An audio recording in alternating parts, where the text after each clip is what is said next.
wide world of sports is going on here? I promise you, whatever scum did this, not one man on this force will rest for 1 minute until he's behind bars. Now let's grab a bite to eat. Yeah, come on. I feel the hot wind on my shoulder and the touch of a world that is older. I hit the switch and check the number. It on and then I slumber. I hear the rhythm ringing through it. Flamenco guitar and cumbia music. I hear the talking of the DJ. The devil listen, what does he say? I'm on a Mexican radio. I'm on a Mexican world radio. Broadcasting live from high atop the J.P. White Building in downtown Roswell, New Mexico. It's Mornings with Mike Winters on 106.5 Roswell's Talk FM. Is that what I sound like when I talk? Now, here's your host, Mike Winters. And good morning, one and all. Welcome to Mornings with Mike Winters. I am he. That would be me, Mike Winters. Happy Friday. Yes. Yeah, it's Friday. Mm-hmm. Welcome to it.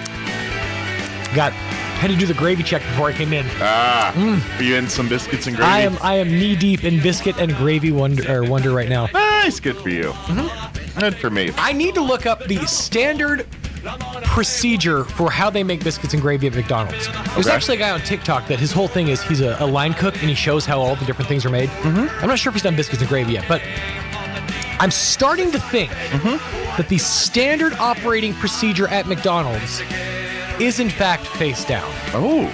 Because I'm pretty sure that young Tanner doesn't order it that way.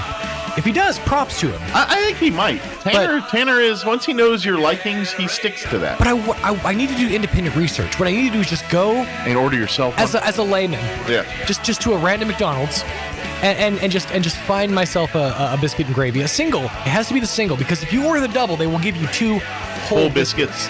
Gotcha. Unsplit. Nice. So, yeah, which is fantastic. I'm not complaining. But yeah, to maintain biscuit structure and have that soft inside, you need the outer crust, crispy outside, is a barrier. That crusty outside, could we say? And then that gravy, it provides that structural integrity that keeps both elements pure. It's the McDLT of breakfast. There you go. Because your biscuit side stays biscuit and your gravy side stays gravy. The hot side hot, the cold side cold. All thanks to a crusty layer, Mike. We could use another term. Flaky. Flaky layer. Flaky is so much more sexy than crusty. It really is. I'm trying, man.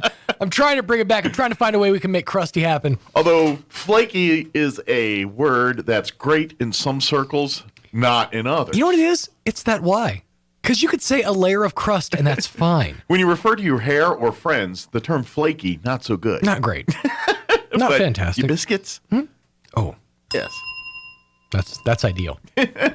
Whereas crusty, there is no connotation where crusty's good. There isn't, no. There is not one. I'm trying. I'm really trying here. But there isn't. I haven't found it yet.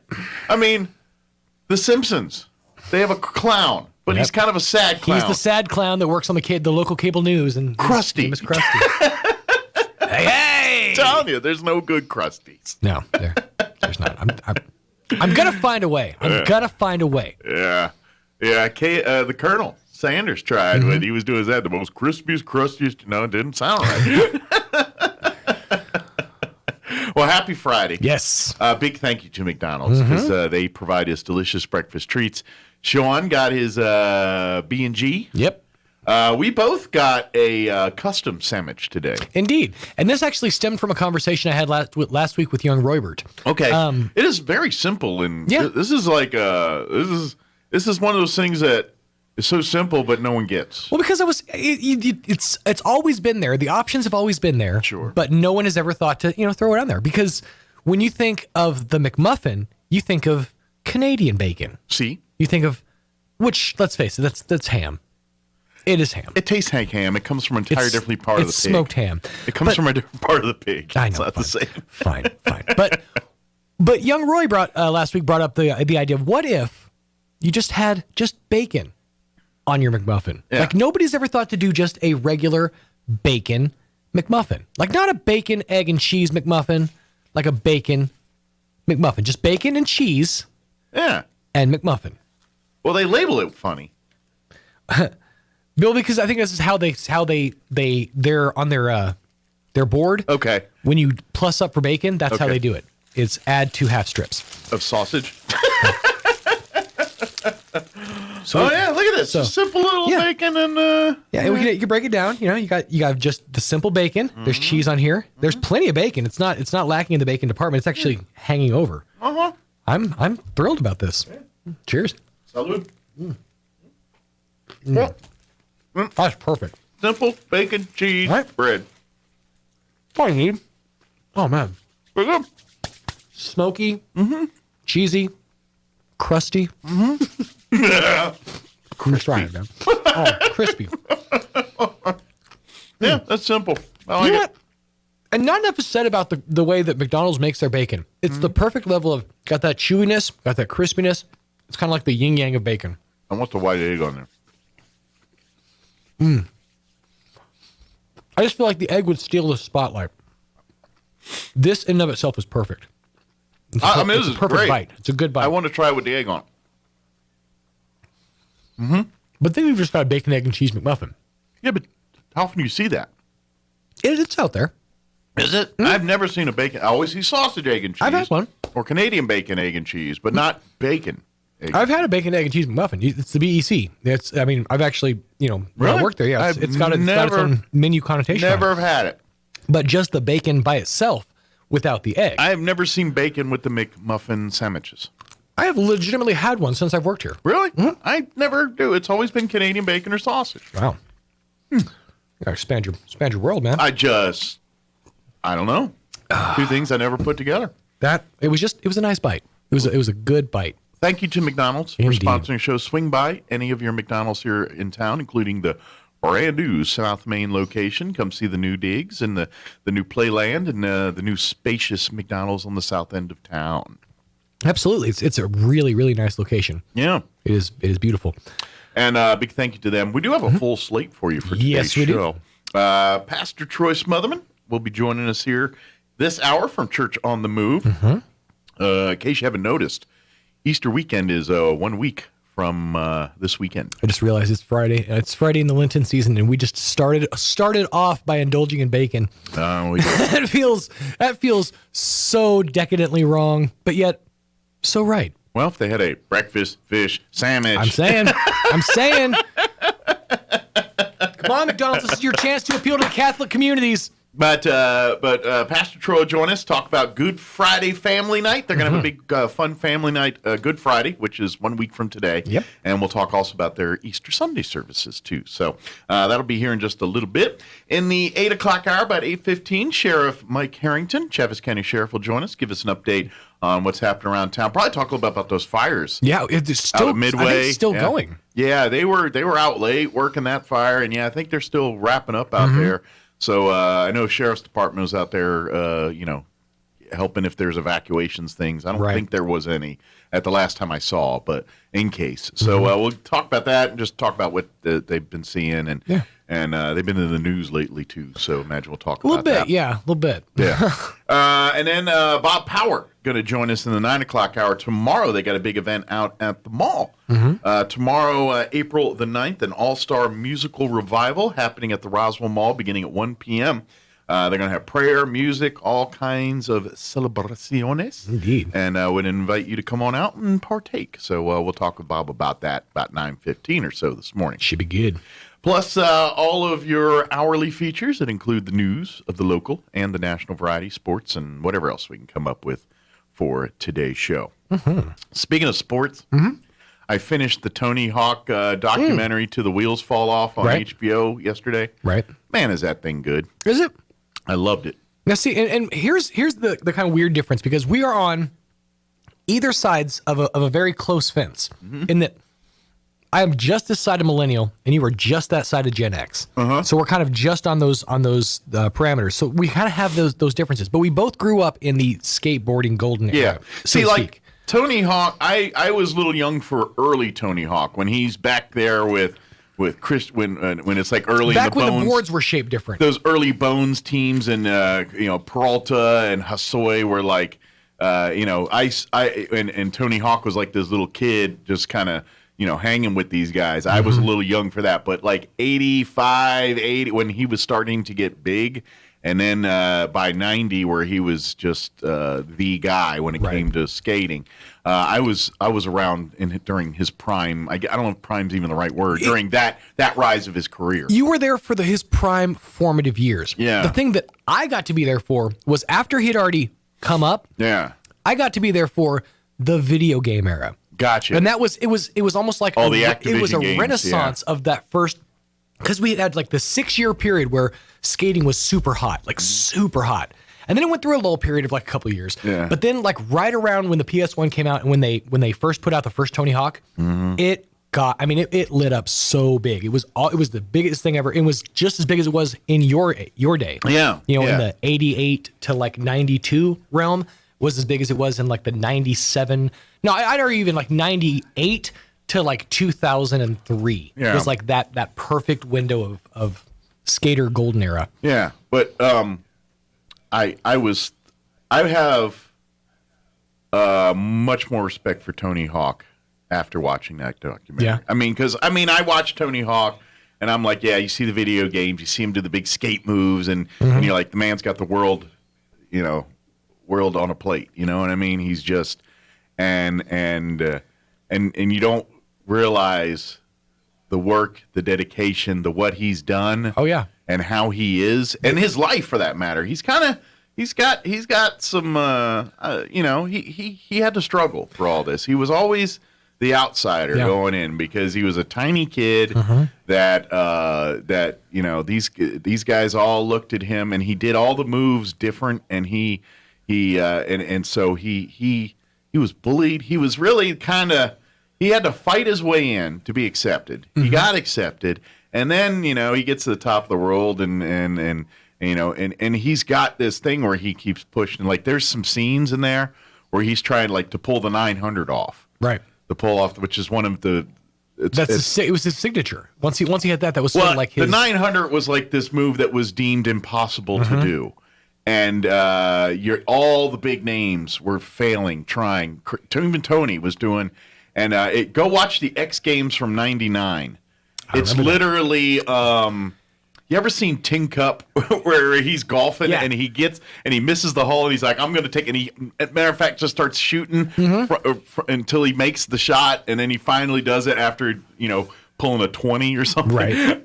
Well, Tony Hawk did it. The competition it was over. And he's like, I'm going to keep doing this until I make a 900.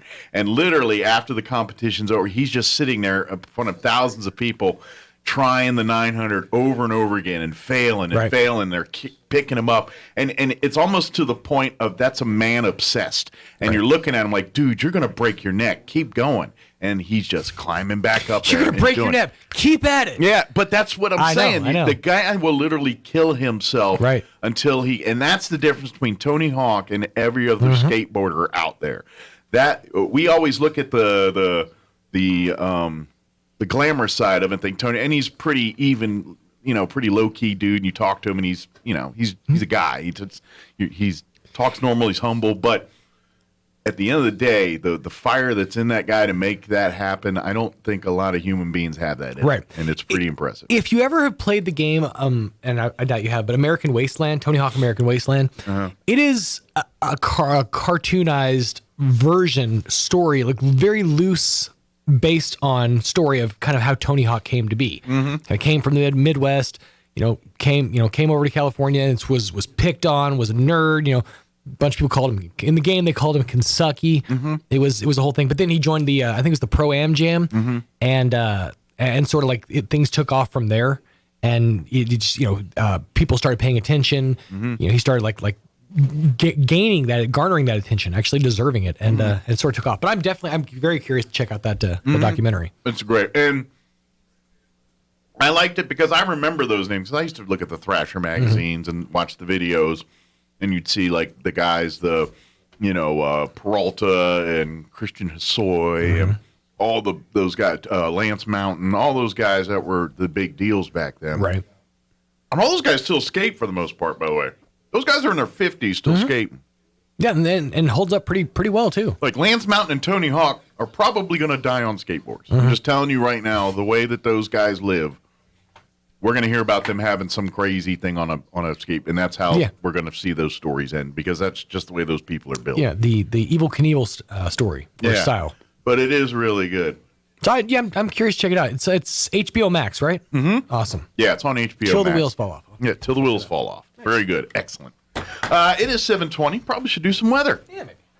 It's going to get hot. It's like nice today, and then bring on the hotness and the windiness. That's a dance move. Hotness and windiness. Here it is. Enjoy. I'm meteorologist Steve Hamilton with your Pecos Valley weather. We've got a pretty nice looking weekend coming up as high pressure settles in over eastern New Mexico, and we'll be on a big warming trend. Still comfortable today. We'll be in the low 70s with sunshine.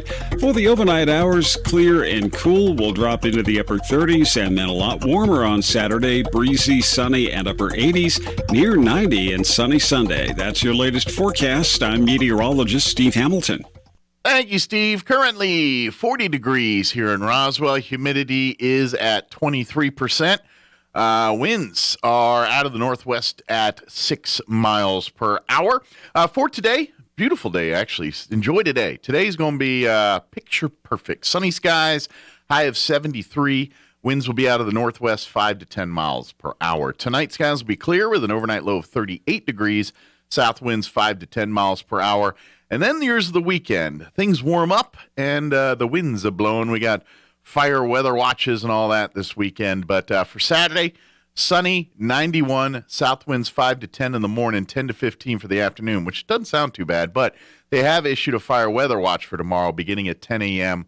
and then continuing through 9 p.m. Tomorrow night, partly cloudy with an overnight low of 52, southwest winds 10 to 15. Sunday, that's the more windier of the 2 days. Areas of blowing dust. We have another fire weather watch from 10 to 9 on Sunday. They're saying, once again, highs around 90, but winds will be up out of the west, 5 to 15 early, later picking up 15 to 25, gusting as high as 35 miles per hour. And then the wind continues Sunday night with an overnight low of 54. And then Monday, sunny and 86. And then they're talking breezes next week, too. We're going to see some winds. Looks like we'll be floating around in the 80s till about midweek and then mid-70s. But looks like winds will be lingering for a good hunk of next week. We'll see. All right, it is 7:23. We're going to take about a 2.5-minute commercial break. And then we'll have, I think, Pastor Troy's here from Church on the Move. And we'll talk all about Good Friday and Easter Sunday next. Don't go away. Roswell Medical Clinic is pleased to welcome Tanya Montoya as the newest member of the family. Tanya's expertise includes functional medicine, wellness, and women's health. Tanya seeks to truly partner with her patients to provide cutting-edge ideas to not only treat chronic diseases, but reverse them. Roswell Medical Clinic is committed to listening and helping each patient become the best version of themselves. Call Roswell Medical Clinic at 575-623-3311 or stop by 111 West Hobb Street. Roswell Medical Clinic, providers that listen. Join Church on the Move Good Friday, April 15th from 5:30 to 8:30 p.m. for an outdoor fun-filled family night with a free Easter egg hunt for kids ages 12 and under. Every age group that participates in the egg hunt will have a chance to win prizes, including Nintendo Switches and lots of free candy. Plus, Church on the Move will have a free feeding and petting zoo with over 40 animals, including zebras, llamas, yaks, and kangaroos. Free mechanical bull, surfboard, blow-up games, and free paintballing for the teenagers. We'll also have our local food trucks on hand with all of your favorite food. Come and join in on this fun-filled family night on Good Friday at Church on the Move, 901 West Brasher in Roswell, starting at 5:30 p.m. Whether you're buying or selling, no one likes to be pressured into making a decision. So when Roswell Ford makes an offer to buy your vehicle, you'll have 7 days to think about it. Roswell Ford is always looking for gently used cars and trucks like yours, and we'll make you a cash offer on the spot. It'll probably be more than the other guys, and we'll give you a week to think about it. That's just the way we do business at the Tailgate Nation. So it only makes sense to see us first when you're ready to sell or to buy. Roswell Ford has southeastern New Mexico's largest inventory of nice pre-owned vehicles. Each one has survived a rigorous 139-point inspection, and Roswell Ford gives you a 3-day money-back guarantee. So if you find something you don't like, you can just bring it back.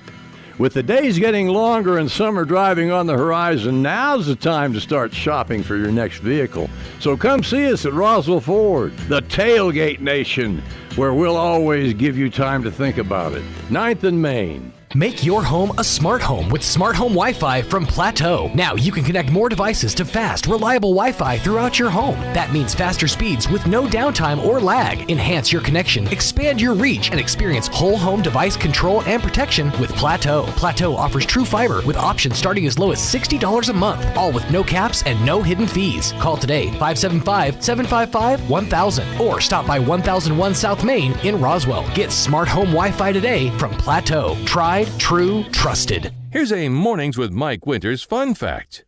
More than 50% of Americans fall asleep on their sides. That's way better than falling asleep on someone else's side. Here's Mike Winters. And good morning. It is 26 minutes after 7 o'clock. Men were just commiserating on food there. That's just what we do. Joining us in studio this morning for Church on the Move, we have Pastor Sean Kelly and also youth pastor Tim Aguilar as well. Sir. Morning, gentlemen. Morning, Mike. How's it going? Doing great. How about yourselves? Very, very Fantastic. Good. I know I always say this, and I know I've said it with you guys before, but I'm sorry, as a Christian, this is it. This is our Super Bowl, man. This is right. This is. I know Christmas. We celebrate Christmas, and I'm not trying to downplay Christmas. I'm not trying to do that. Christmas, the birth of Jesus, important event. We celebrate it. I love the time with family. It's a great.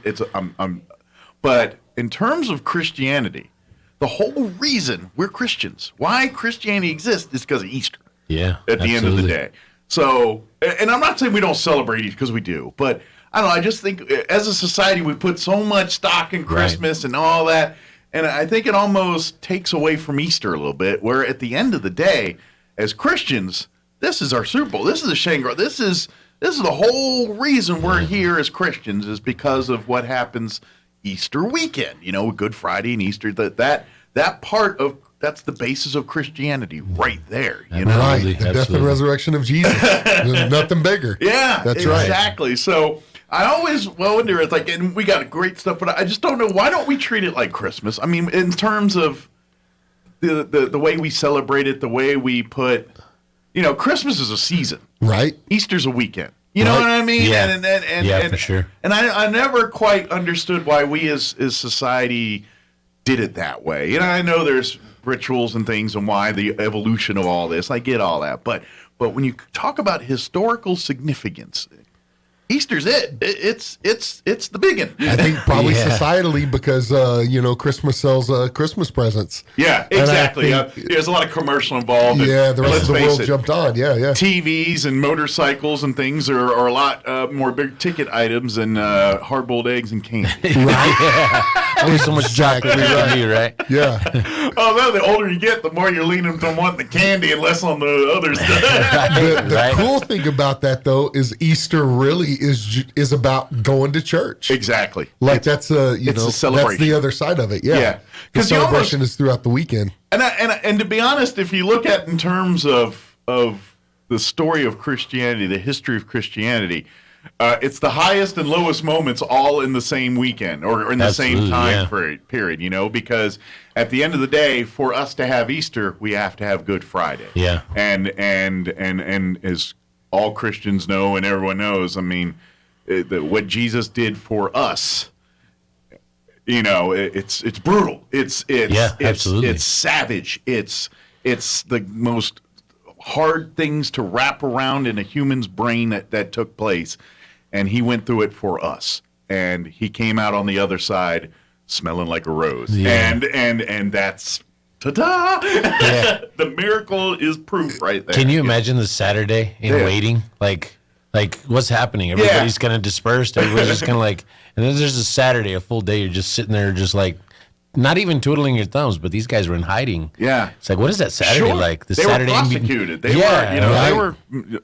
public enemy number one. They were on the hunt. They were, they were spreading propaganda. They were spreading, this is, sounds a lot like today's world sometimes, doesn't it? But anyway. Right. Yeah, that's exactly right. But and then to Easter morning and the tomb's empty, and like, whoa. That was not all a story. That was not all. You know what I mean? It he meant it. Yeah. Oh, yeah. He went wrong. Right. To people who believed in him, and then of course there are people who were spreading lies and saying, this thing or that thing.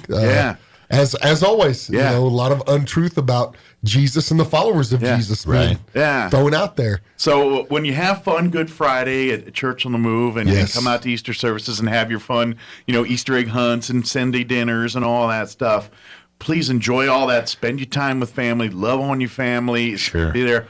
But let's not forget, we're all here celebrating and doing this because of Jesus Christ. Exactly. And that's the reason. Absolutely. And we celebrate, it's interesting as Christians because we have an opportunity where we get to celebrate. We don't celebrate his death per se. Sure. But we celebrate what he did in his death. Sacrifice. Because his death and his sacrifice of death, is exactly right. Because he gave his life. Nobody took it from him. Yeah. That wasn't happening. Yeah. But Jesus gave his life, and whenever he did, he took all of our sin, sickness, death. Man, he conquered it all. Yeah. In one fell swoop, and so we get to celebrate that. So that's what we're looking to do on Good Friday. Yeah. So family night. Fun night, Good Friday, family night happening at Church on the Move, which, by the way, if you're not familiar, Good Friday is a week from today. That's right. If you're thinking, is that tonight? No, you got a week. You're okay. You're not this late weekend's yet. Palm Sunday. That's right. Palm Sunday. That's right. But come on out. It's going to start, about 5, I think? Yeah, 5:30. And it's just going to be an action-packed, fun night full of stuff. You're going to have a petting zoo out there with a bunch of animals that kids can come, and it's not just like dogs and cats. It's like kangaroos and exotic animals. Zebras. Yaks and things like that. Which, by the way, I was thinking about, I think I was doing the commercial and I was like, zebras, yaks, and I'm like, whoever named the yak kind of gave it a raw deal, I mean, everyone's kind of going around like, ooh, kangaroo, ooh, zebra, yak, ooh. I'm good. I don't see a yak. I'll pass. Someone gave him a raw deal on the yaks. But anyway, there's going to be that. There's going to be the food trucks. There's going to be games. You guys are going to have the Let's Play surfboards and the Jolly Jumps and all that stuff. Yeah. You'll have, it's just a family fun night. You want to bring the family out. Come on out. Enjoy some food. Enjoy some games. Enjoy some family friendly fellowship and hanging out, meeting other people, and really that's what Good Friday is all about here, right? Yeah, no doubt. Absolutely. We have some stuff, lots of stuff for the kids. Really kind of covering as many bases as we can, from little kids up to teenagers. Gotcha. We're doing a little paintball shoot up some Easter eggs and color them up. You're going to get a lot of adults that are going to want to get on with paintball. It's not going to be just the kids. This is to help my little one. Yeah. Well, you know what's going to happen? Teens talk smack. Of course, yeah. Dads talk smack too. Yeah. And they're going to be like, I saw you out there, but if you did, and next thing you know, you got dad versus son, or you got neighbor's kid versus, going. Really, we're there just to facilitate, make sure they don't shoot each other. There you go. Or if they do, no. But that's what it's all about. It's just having fun and doing all that. So. Older kids, there's going to be fun stuff for you, too. You don't have to walk around going, right? No, it's going to be everybody. Right. So. And I would imagine, too, is what happens, especially with your teenage youth, probably that are regular members of the church and attend the classes and things like that. They're probably your leaders out there. And they're helping serve with us and helping clean up, pick up, take care of the families that are out there. Sure. So, and I'm sure they're excited. They're inviting their friends for the giveaways, like we're giving away a Switch. I was about to say, you got some cool giveaways here. So if you need incentive to come out, you're giving out, 6 Nintendo Switches? Yeah. So we're doing other prizes. Doing an Easter egg hunt. We're doing over 20,000 Easter eggs. Okay. So that if anybody's wondering, that's just a lot of eggs. It is. But Church on the Move has a lot of acreage to hide 20,000 eggs. We have the space to put those eggs out. There's no doubt. You got the acres to hide that many eggs. And the egg hunt is for kids who are 12 and under. Okay. And we've got a really cool system so that the little kids don't get trampled on by the bigger kids. Gotcha. Do you get the parents that like sit in the corner with their little kids? Hey, look over there! Look over there! You always see that at a few Easter eggs. I would assume there's going to be that. There's always a parent going over there, under the hat. Dressed up like the Easter Bunny, trying to masquerade. Right. We're over here. And there will be a bunch of kids in every age group that will have an opportunity to win a Switch. Cool. So it's not just like, we're not laying the Switch out in the middle of the field, obviously, or putting it in a big egg. Odds are pretty good that Switch going to get broke by the time that, you know what I mean? If it was the actual Switch, there's a Switch, go get it. Oh, yeah. That's a big egg. Something's happening. That's not good. Yeah. Something's going to happen. But the eggs will be out there, and so everybody's got a chance to win a Switch here.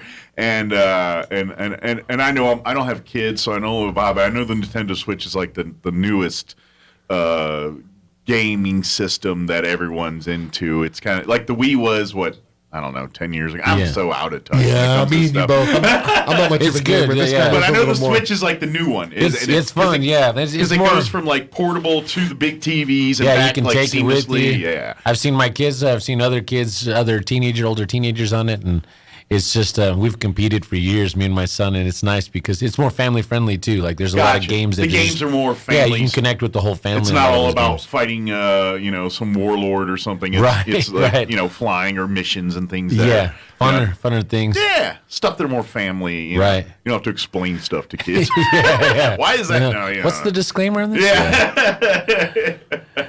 Oh man, you guys are out, pretty much completely out of my realm. My son plays a lot of video games, but I really have no clue. I don't play a lot of games and stuff, but I'm a radio guy. I know a little bit about a lot of stuff. I know a lot about nothing. That's kind of how I work. So so I know I do the parental reviews for content, and then that's pretty much where it stops. It's tough now because I keep getting beat by my son. I mean, he's just gotten better. I'm like, man, how are you getting so good? He's like, well, he doesn't have a job, and he's got lots of time to practice. Time spent is time earned. You're not lying. Right. That does it. Many hours, and right. And that's why they got the people making careers out of this now because they make so many hours, and next thing you know, they're making pretty good money. Actually, I'm like, dang, I should have paid more attention to those games. I want to be a gamer for my career. What is that? What do you mean? I don't know, but they're all rich. So. Right. So in addition to the Switches, we're giving away tons of candy. Yes. It's a guarantee your kid will get chocolate wasted. There you go. So that's going to happen. If you go away hungry or needing in candy or sweets, it's your own fault. It's on you. Yeah. That's completely on you. Yeah. And there's real food there too. So if you're thinking, well, I'm not going to load up on candy. I need to get some substance. But we got all the food trucks are going to be there doing their thing. So that's right. So you can get real food and then load up on the junk food. And everything is free that evening except for the food trucks. Yeah, bring your own money for the food trucks because those are businesses trying to make a living. That's what they exactly do. Right. They're feeding their kids and their family with that. But I trust you. You come out there hungry, you will be rewarded for your taste buds. Right. Man, these food trucks locally now are getting good. It's unreal, right? Yeah, they are. I mean, it's literally that cordon bleu Michelin style cooking that you get from like guys like Anthony. I mean, that's the thing, man. These guys are getting that Michelin level style. Yeah, cooking. You're looking for stars as you're walking up onto a food truck. Like, man, this stuff is so good. And they're working out a truck doing burgers and things that you actually want to eat instead of food you never heard of. It's got a lot of French words in it or something. Right.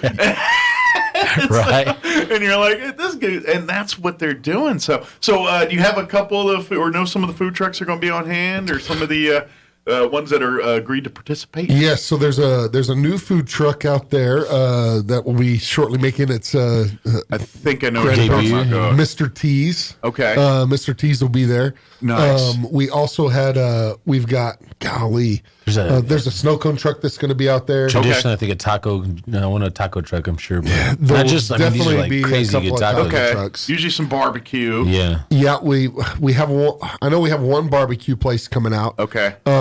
We just went over all these names. Yeah, there was like 7, 8 of them, something like that. Well, see, that's the thing, because it's actually like back when COVID started, and Church on the Move was doing their food truck Fridays there for a little bit, and we had some great food trucks that come through. But I'm not going to lie. Since the couple years since that's happened, it's exploded. There's about, I don't know, a bunch of other food trucks that have surfaced there, and they're all bringing their A game. We passed 2 coming in this morning. I'm like, oh my goodness. Yeah, they're getting ready for food truck Fridays out here on Main Street. It was crazy. Yeah. And and I mean, from Cajun food to Italian to Mexican to barbecue to sweet stuff. They found their niche for sure. Yeah, I mean, they're bringing their A game, and it's good stuff. So come sample some of that. Even if you don't have kids, and you're like, well, I don't care about paintball and Wii's or switches or any of that stuff. But I do love some food. Then come out, make it date night. Come out, have a meal. Come walk around, come meet some of the folks, and I know this. If you're older and don't have kids and stuff, sometimes hanging out with young people makes you feel younger. So coming out and seeing the kids playing and stuff, it'll be good for your own soul a little bit. Great, safe, family-friendly environment. You know, we always provide that. Absolutely. Sheriff's Department's always good to give us a hand with that. Yeah. Not that that's a problem. Most people behave themselves and doing their thing, but they're there just to... No doubt, but they're also to help direct traffic that's and make sure that people don't go blowing through Brasher Road. Trust me, if you want to know where the food is, Sheriff will tell you. Sheriff will be like, I got you covered. It's over. Even though he's on keto and losing weight and all that, he still likes smelling it. So right, I've seen him break keto a couple of times at a church event. I'll call him out next hour. He's on next hour. I heard you said he's coming in here next, so we'll harass him on the way Keto out. or taquito? Maybe. Okay, so I don't know. How do I get that done? Yeah, that's the one I was looking for. I want to be on the taquito diet. That's great stuff. But we're also giving away like free cotton candy, free popcorn. Okay. I mean, there's a bunch of other stuff we got going on too. Literally, it is your own fault if you walk away hungry. Right. Oh yeah. And that's great, but it's a come and go. 5:30, 8:30 is kind of the window for that for next Friday night. So if you don't get off work till 5:36, no problem. Come whenever you guys are available. Come and walk and come check it out. Come ready to have games. Come ready to, and that's the great thing about it. Like if you kind of want to make it a family night and day night, you could do that because it's a family friendly environment. You'd be like, all right, kids, go off and run and have fun because they can run around that whole place and they're going to be just fine. Yeah. Right. And how often do you get to see a zebra? Yeah, exactly. And then maybe mom and dad can stroll around and walk to the petting zoo and maybe have a nice. And so you can do all that. And then, all right, we're going to meet back in 20 minutes and we're going to do a family dinner over here. I mean, you can make it a whole thing. Make it your own event as a family as part of that right. too. That's what this is for. It's all about family, fellowship, and celebrating God. That's right. And that's all we're doing Friday night. And I'd love to have you come. It doesn't. Like I said, it's all free unless you want to buy something for the food trucks here, and I hope you do that. So bring a couple bucks for dinner and support these food trucks because, again, these are all local mom and pop businesses just making Roswell better and serving you food that you're going to love. I'm telling you, food trucks are – if you haven't, like, dabbled in food truckery – I don't know if that's a word, but we're going to go with that. We'll go with it. Yeah. You're going to be pleasantly surprised if you're a foodie because if you're thinking like the days of the Roach Coach, it's way I'm a Roach Coach fan, by the way. Back in the day, I couldn't see what was going in. It tasted really good. I was in the military. I visited many a Roach Coach. It's better than an MRE, right? That's right. Got a burrito. All right, we're good. But now it's the tag Roach Coach is they're probably fancier in some brick and mortar restaurants now than some of these food trucks and stuff. So for sure, yeah. So if and don't forget, it's an Easter weekend. That's right. So we want to invite families out and everything to come out for Good Friday at Church on the Move there. 901 West Brasher. 901 West Brasher. He's right down there by the post office. Yeah. On Brasher between Main and Sunset. Yeah. You can't miss it. Right across the street from Valley Cafe. There you go. That's right. Just in case we didn't talk enough about food, right? Yeah, that's exactly right. Some of the games too, Mike, are going to be pretty unique. Not normal stuff you see. We've got this huge this foam gun that shoots these towers of foam, and the kids just you get out there and is that like a more advanced? Like we had silly string. You remember that? Is this like a more advanced version of that? Yeah. Okay. Yeah, and it's like thing's that on Red Bull. Okay. So cool. Red Bang. Bull Okay. And we've got the big roller balls. The kids getting the ball inside the ball, and knock each other down, that so sort these are of big thing. games and little. Yeah. So it's really mazes. Now that I'm talking about it, man, there's been a lot of stuff happening. Yeah, we are going to have a lot of fun. It's like a carnival out there. Absolutely. Yeah. It is. Yeah. Absolutely. But yeah, so it's a big family. Please make plans to attend. Bring your family. You got your 1 week notice right here. Next Friday night, Good Friday, from 5:30 to 8:30 at Church on the Move, 901 West Brasher. It's on the south end. If you know where Brasher Road is, it's that stretch of Brasher between Main and Sunset. That's right in that stretch there, and Church on the Move's got much of that property is there, part of their church. You know, of course, the 180 building and Valley Cafe right across the street there. So you can't miss it. Right all there, too. That's Just right. Find a parking spot anywhere in that area, and then get out, walk, and you'll start tripping over food trucks and everything before you know it. We'll have a ton of parking. Best parking situation we've ever had. Absolutely. Be a ton of parking out there, and it'll be super easy to navigate. So, Very good. Yeah. Come out and we'll help you. This is one thing. If you've never been to a Church on the Move event before, their congregation comes out in force to make sure that logistics, everything is smooth as butter. So if you get turned around or get lost or not sure where to go, there's always someone within feet to tell you exactly where you need to be. So no doubt, we got the best church family in the world, man. Yeah, So, absolutely. People are incredible. When you're done celebrating and having fun Friday night, we'd like to invite you back Sunday morning as well, too, because, again, as we started this conversation, the real reason we're doing all this is Easter Sunday, celebrating the biggest moment in Christianity, the resurrection of Jesus Christ. And so we'd like to invite you out because, you know, it is a church, and that's what we do. We celebrate God in church. And so Most definitely. this is the biggest moment in Christianity. You bet there's going to be a celebration of that on Sunday. That's right. Absolutely. So pastor's sermon that Sunday, Easter Sunday, is it's all about Jesus. Mm-hmm. And we're going to talk about this. I would laugh really hard. You'd be like, this is the day we're going to focus on the other disciples. On Peter. The name of the message is literally it's all about Jesus. So message will be great. We have three service times: 9, 10:45, and 12:30. Okay, so if you're an early bird, you can get up, but if you like to sleep in a little bit, Right, and go catch breakfast. You had a late night of fun and family stuff, then you want to sleep in a little bit, then come a little later. And That's right. And those are our normal service times: 9, 10:45, and 12:30. Very good. And we'll have a big baptism service mixed in with our service. Okay. And is that so, popular where a lot of families would like to have their children baptized on Easter? Is that a... it has been traditionally, right? Is it, I didn't know if that was a tradition or We're like something. 50-something right now. Yeah, we'll baptize well over 100 people every year. Awesome. I didn't realize that was something people did, but I like it. That's a great idea. Yeah. Yeah. So, and that's incorporated within the service, and we've got a whole system for that, and so our church family that have recently given their hearts to Christ and ready to take that next step, man, they'll be getting baptized on Sunday. That's right. We'll be cranking them out and making new Christians. It's a Christian factory on Sunday. Right. And our kids ministry does a great job. Big Jim, every kid will leave with a chocolate Easter bunny. Nice. You get dunked in the water. That's they don't understand what they're doing sometimes, and they're like, "Why'd you put me in the water?" Here's the chocolate. Okay, we're good. I guess that could be a deal. Well, like the younger, they may not fully understand yet why you're dunking them in the water. As they get older, it's like, oh, I didn't do anything wrong. Why are you doing it?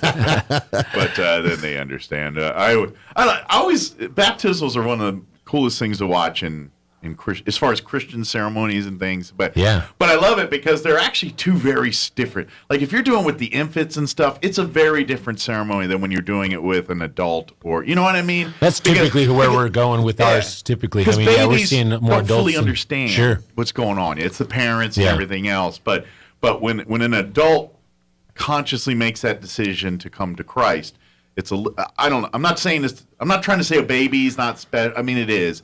But when someone consciously is making that decision, it's a little bit more special. Right. You know what I'm saying? Like they've walked a path. They didn't like sure, that path. making the decision. Yeah. Whereas as a baby, we're bringing them in the fold of God as early as possible. You know what I mean? Yeah. And that's a great thing. So we follow. Surprise! It's about Jesus Easter weekend, right? Mm-hmm. So we follow what the same example that happened with Jesus. We at church, we have our babies dedicated. Okay. So we do baby dedications, and then when people are of age where they do understand what's going on. So it's got to be that's their own when they're personal. baptized. Yeah, that's right. You're making them commit and saying you're going to have to take that step forward. We're going to be on the side to reach for you, but we want you to make that first step on your own. Exactly right. Yeah, gotcha. yeah. That makes sense. Yeah. And at the end of the day, that's Christianity, because God's just saying, you're in the club. All I'm asking you to do is believe. Yeah. And walk in obedience. Yeah. And in essence, by being baptized and you willfully saying, I want to be baptized, that's what you're saying, is you're saying, I want to be in, I'm taking that step forward. And so I get it. The symbolism there, or, the path over makes very, very much sense. And that's probably why I said I think I appreciate it a little bit more, because it is, not that ceremonies, tradition, very much important. I was baptized as an infant and things like that, but I also, as an adult growing up, when you earn it yourself, when you walk the path, you take much more ownership into that. So Definitely. I think someone that's willingly taking that step is going to take more ownership in their relationship with Christ than someone that was just handed that opportunity, if that makes sense. Yeah.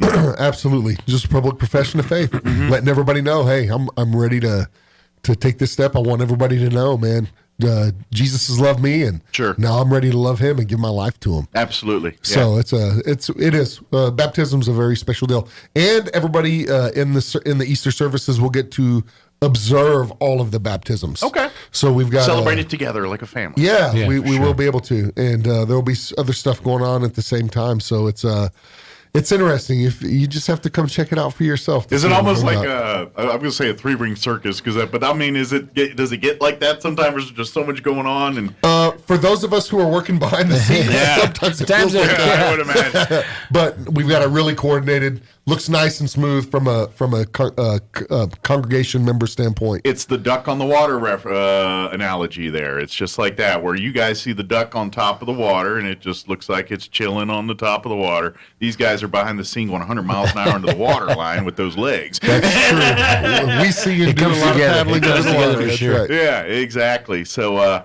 and of course, if you're looking for a church home and you're thinking, maybe you're new to the area, or maybe, for whatever reasons you've stepped away and you're looking to get back to a church home or back to closer to God, come on out. Come Friday. Come this weekend. Yeah, you don't have to wait this till next Sunday. weekend. Yeah, we've got a big invite weekend this up and coming weekend, as a matter of fact, for Palm Sunday. Great. Yeah, come on out. Yeah, we'd love to have come one, come all. Come and meet everybody, and if you've never been to it's a beautiful facility. You guys have a lot of amenities, a lot of opportunities for things for your family outside of your Sunday service as well too. So if you're looking for a real church home with family and classes and opportunities to grow as a family, through the youth stuff, through the the adult stuff, Church on the Move has a lot to offer you. So come see it for yourself.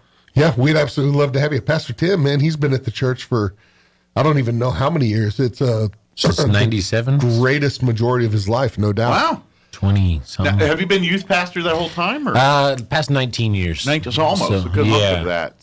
So that's great. It's 2003. Now I'm curious, does a youth pastor have a different mindset than... Because, obviously, you're ministering. Sure. But your message has to be simplified. You know what I mean? Because you're talking to younger kids, and their grasp of things may not be. So do you find, because I know my wife's a second grade teacher. Okay. And she hits me sometimes with her second grade teacher, like how she talks to those kids. She hits me with. I was just wondering, do you ever find yourself in circles where you're talking with these guys, and you're like, oh, I'm talking to adults now, I don't have to talk, in child. There's definitely a transition. But teenagers are dealing with a lot of the same stuff. I mean, relationships are king when it comes to and you probably talk to them people. more like adults anyway, as teenagers. Yeah, and I try to, because we want to grow them up and help them see that, hey, we're called to be different, you know, and so it's not just going to be different as a teenager. You're going to be grow this into your adulthood, take this into life, and so if we can help them manage relationships better now, then hopefully they come as adults and are managing them better then, and then ultimately helping the family as a whole. It's like, man, you know what? Okay, I'm not making some of the same mistakes that maybe my parents made, or maybe some of my, just family has made, cousins, grandparents, whatever, and not getting involved in the same things. I'm learning from from a distance or watching, hey, this is, again, some of the things that they shouldn't have done before. So now I'm making better choices. So that's the goal. And of course, kids are concerned about money and things like that, like adults, but obviously not in the same respect because they're not having to support the home. But they're thinking about it. And whether or not we say that, it's not a factor in their mind, they're watching what's coming in and going into the house. So you and the parents and everything, you're preparing them to be those adults. Absolutely. At the end of the day, that's what this is. I mean, it's when we talk about youth pastoring, you're preparing them for the spiritual side of becoming adults, and a lot of that crosses the same circles as what the parents are teaching in the physical responsibility side, because Christian values go hand in hand with a lot of those values. Absolutely. But at the end of the day, that's kind of where you're catching them at that point where they're hitting those crossroads, hitting those paths. It's like, do I go this direction in here, or do I follow the path of some other people that looks, you know what I mean? Yeah. You're showing them the road less traveled. I was trying to get that out without stammering through it. But you're kind of you're steering them that direction, and that part, especially teenagers. They're hungry for identity. Yeah. They're looking to kind of find out who they are. Do I fit into this group? Do I fit into this group? And ideally, if we can help them see that, hey, find your identity in Christ. Yeah. Find it in Him, and so you're not looking for it in the world. You're not getting your validation from the world. We're not striving for acceptance from the world. Hey, we're going to stand out. We're going to be different. But so did Christ. So did the apostles, and so the church was designed to stand out. We weren't designed to fit in, but at the same time, bring them in. Love them all. Sure. Absolutely. The best and the worst of them. And then when they become adults, and whatever paths they do go with, raising families and careers and things like that, they're going to have better tools and better assets and better abilities to cope and manage with whatever obstacles come. Even if it isn't directly Christian related, it is. They'll realize it is on the back. You know what I mean? It's just okay, on the surface it doesn't look like that, but then you go to your Christian values, you go to the things you taught, you're like, it's very much that. This is, that's, and you apply that, and you're like, okay, this is how I navigate through this. Right. So. And we're called to take our beliefs and, not check them at the business door, to bring them into every part of life. And Scripture calls us, to work as unto Christ, not as unto the boss or the, whatever the situation is, the administration of any sorts. Hey, I'm just take my beliefs, and that way, if other people are not working as hard, I'm still going to work hard, because I'm not working for that guy. I'm working for Christ. I'm working for the kingdom rather than the system, the world system. So absolutely. I just saw the time. We got to shut up. That flies by. I looked up and I said, "Oh man, it's almost 8 o'clock." All of our lives. Is it already then? So want to remind everybody, next weekend, Good Friday, come on out, Church on the Move. We'd love to invite you out to your Good Friday family night, 5:30 to 8:30 p.m. at Church on the Move, 901 West Brasher. It's going to be full of petting zoo, games, Easter egg hunt, win great prizes like the Nintendo Switches, candy. There's going to have a ton of food trucks. There's going to be all kinds of fun games, entertainment, just a family night of fun. Come on out, bring the whole family. Doesn't cost a dime unless you want to purchase some food items from the food truck, but the games, the Jolly Jumps, the egg hunt, all of that stuff completely free. And then come on out Sunday morning. Love to have you out for Easter services. Again, you can choose between 9 a.m., 10:45, or 12:30 p.m. They're all identical, so you're not missing anything. But if you want to come and get both, come for the fellowship in between. And it's Church on the Move. If you can't find food at that place, you know what I mean? You're not looking, right? You're not looking. There's a lot of truth to that. There's a lot of truth to that. And just come in. And like I said, if you're looking for a new church home or have questions, right, come on by the church. Come by this weekend. Call. Find Church on the Move on Facebook. You can go, and matter of fact, and you can, if you're looking for that new church home, and you can go to the website, maybe see some of the sermons online and things. Absolutely. And kind of learn more about what the church does. Church on the Move on Facebook. What's the actual website address? COTMRoswell.com. I thought that was it, but I didn't want to say it. I always botch stuff. That's a great memory, Mike. You remember that, Yeah, that's or just be like, just Google Church on the Move Roswell. It'll pop right up. That's right. Very good. Is there anything we missed we wanted to get? No, I think we covered it all, Mike. Big day this Sunday. Good Friday. And then Easter. Come on out for Palm Sunday weekend here and come. If you're looking for a church home, please come visit. You'll find a bunch of people that would love to have you. Absolutely. Our doors are open to everyone. Awesome. Well, thank you guys. We'll see you. We'll see you soon. And thanks for what you do. And I'm surprised you're not fatter, to be honest. After, you guys are within walking distance of Anthony's food all the time. I'd be in trouble if I was that close to it all the time. I'm not going to lie. We're not saying it's not a struggle for sure. That soup alone, the chicken cordon bleu soup. He could sell nothing else but that, and I'd be okay with that. I'll still go there. You only got one thing, fine, I'll take it. Oh my gosh, yes. Well, thank you guys. We appreciate it. Thanks, we'll Mike. see you next Have a time. good day. All right, it is closing in on 8 o'clock. Time for some Town Hall news. We'll be back on the other side. Don't go away. Hugh Hewitt is now in Roswell on 106.5 FM KEND Roswell. Breaking news this hour from townhall.com. I'm Rich Thomason. Now it is cities in eastern Ukraine bearing the brunt of the Russian invasion. More civilians who had been hoping to escape the bloodshed have been killed. The attack on the train station in Kramatorsk, a city in the eastern Donetsk region, has killed more than 30 people and wounded over 100. The region's governor says thousands of people were at the station at the time of the strike, preparing to head to safer regions. Correspondent Charles De Ledesma says the death toll so far is 39. Several hundred people were wounded in the attack.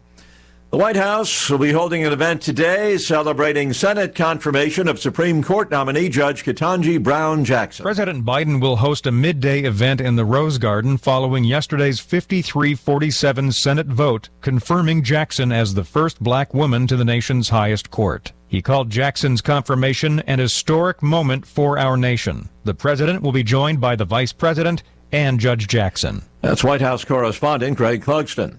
A Biden coronavirus vaccine mandate is on again. A federal appeals court has upheld President Joe Biden's requirement for all federal employees to be vaccinated against COVID-19. In a 2-1 ruling, a panel of the 5th U.S. Circuit Court of Appeals in New Orleans reversed a lower court and ordered dismissal of a lawsuit challenging the mandate. Correspondent Mike Gracia.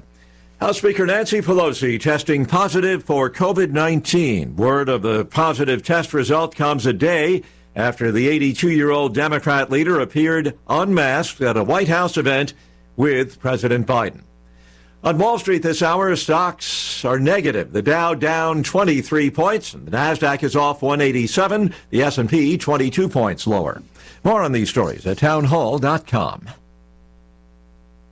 This story is called The Ugly Truth About Timeshares. If you think you've done your family a favor by buying a timeshare, well, you need my help.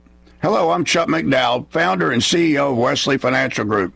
10 years ago, I started helping folks cancel their timeshare. And the process started what's now called the timeshare cancellation industry. Timeshare is the only thing that you can buy that you can't tell me how much it's going to cost or when it's going to end. When you buy a timeshare, you give them a blank check to fill out any amount they want for annual maintenance and assessment fees. Sounds crazy, right? Well, the crazy thing is, this never ends. Stop the insanity today. Call my office now.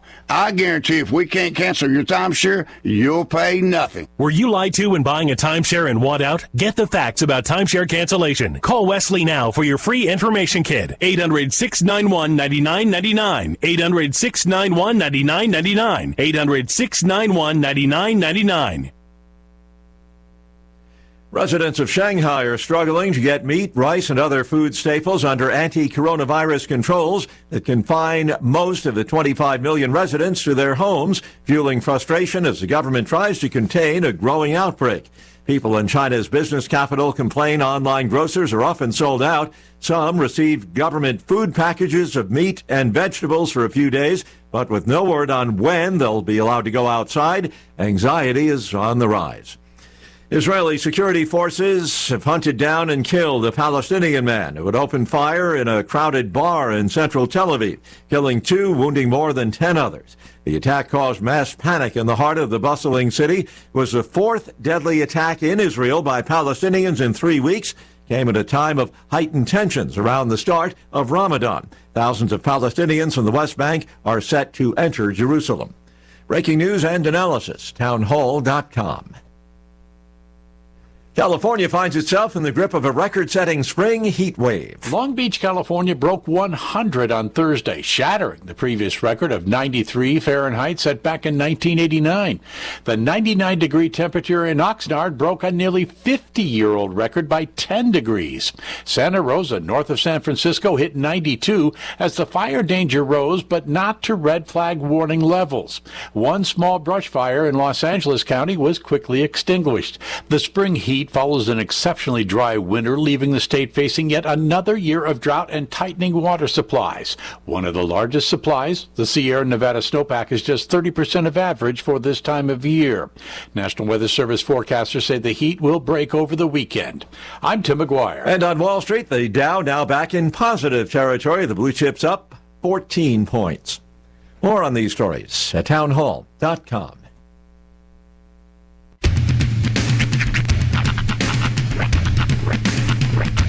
What in the wide, wide world of sports is going on here? I promise you, whatever scum did this, not one man in this force will rest for 1 minute until he's behind bars. Now let's grab a bite to eat. Yeah, come on. I feel the hot wind on my shoulder and the touch of a world that is older. I hit the switch and check the number. I slumber, I hear the rhythm ringing through it. Flamenco guitar and cumbia music. I hear the talking of the DJ. The travel said, what does he say? I'm on a Mexican radio. I'm on a Mexican radio. Broadcasting live from high atop the J.P. White Building in downtown Roswell, New Mexico. It's Mornings with Mike Winters on 106.5 Roswell's Talk FM. Is that what I sound like when I talk? Now, here's your host, Mike Winters. And good morning. It is 6 minutes after 8 o'clock. Is it warm in here? I feel warm now. No, it's nice. I think I've been headphone head. Yeah. Headphones make me hot. I mean, not like physically. I don't make me more attractive. Hey, stop all that stinking thinking, all right? So you're saying the headphones make me more attractive? I'm saying that from here, it's a good view, all right? I'm looking, and I'm liking. I'm looking. I like it. Well, thanks, man. Hey, no problem. I got you back. And, I get your haircut. I think it was just that maybe it was getting a little heated in here. Yeah. I talk. You get passionate. I do. You get passionate, and that heats up the maybe body. Yeah. the innards. You're getting excited, getting impassioned. I have a lot of soapboxes. Yeah. That I don't always use on the radio. Seriously, we're running out of foot room down here. Tanner's getting tired of hearing it. Actually, it's Tanner's fault sometimes. He triggers me. He does. He'll walk in here and engage me with a question, and the next thing you know, I'm like, ah! It gets quiet around here sometimes. Sometimes you just have to light the drapes on fire and see what happens. You know? Well, happy Friday. Yes. It is a fine Friday indeed. Indeed it is. Big thank you to McDonald's. They make our Fridays fine all the time. They really do. Every Friday is a fine Friday thanks to McDonald's. They can make your Friday fine too. Mm-hmm. Mighty fine. We did. Come on by, swing on by, get you some delicious breakfast treats. Mm-hmm. I do enjoy the regular bacon on the McMuffin. We had that this morning. It was nice. And it's a nice combo. Although I still think I like bacon with biscuit better. Yeah. To be honest, biscuit as a vessel for a sandwich is not my favorite bread. I mean, I prefer them. Bagel's my one seed, obviously, but right. I prefer. I like the McGriddle bread. I like the McMuffin, the English muffin bread. Sure, is probably my favorite at McDonald's. And so biscuit, I'm not always. It's fine. I like biscuit, but sometimes it's a little. It can be a bit on the dry side. Yes, floury, doughy, and I'm like, I want something a little more crisp or a little starchy, more, which is kind of why I like the bacon on that, because it does kind of add that bacon fat element to it. I think bacon grease gets absorbed a little bit into the spongy likeness of the biscuit, and that works better. Even better than sausage grease, in my opinion. I would agree with you to an extent. Now, granted, as far as the breakfast breads at McDonald's go, the biscuit is my one seed, with the exception of the fact that it's not the most portable of breakfast breads. It does. If you're break eating apart. in the car, it tends to you're gonna have a lap of biscuit crumb. Yeah, which is fine if you want like a small dog or like a car vac. Or That's have fine. no desire to clean things. Yeah, or just very low standards. Oh, by the way, your car smells like fast food all the time when that happens, but which is great. It's not at a bad the time. thing. At the time, but the next day, not so much. I'll say this: I've had my car smell like onions for like 3 days after I've had onions inside of that car. Yeah, that's a bit. Yeah, that's not pleasant. Day 2 of onion smells not my top 10 things I like. When you can get into your car and smell the mood, it's probably time to clean some things out. But yes, I would agree. But I think I'm leaning as the best meat on a biscuit bread might be bacon. I would agree with you on that. Yeah. Well, see, I still think sausage is the best meat on a biscuit. It is great. As far as the biteability and bite mouthfeel, yes, I agree with you. But taste-wise, the melding of the bacon and the grease with the biscuit bread is a marriage that is godly. Let's just say it's godly. It's godly. It's biblical, some would say. What are you doing to these breakfast breads, Michael? No, honestly, though, I mentioned this, this is like a week ago when they were asking, Roy was asking what we wanted the next day.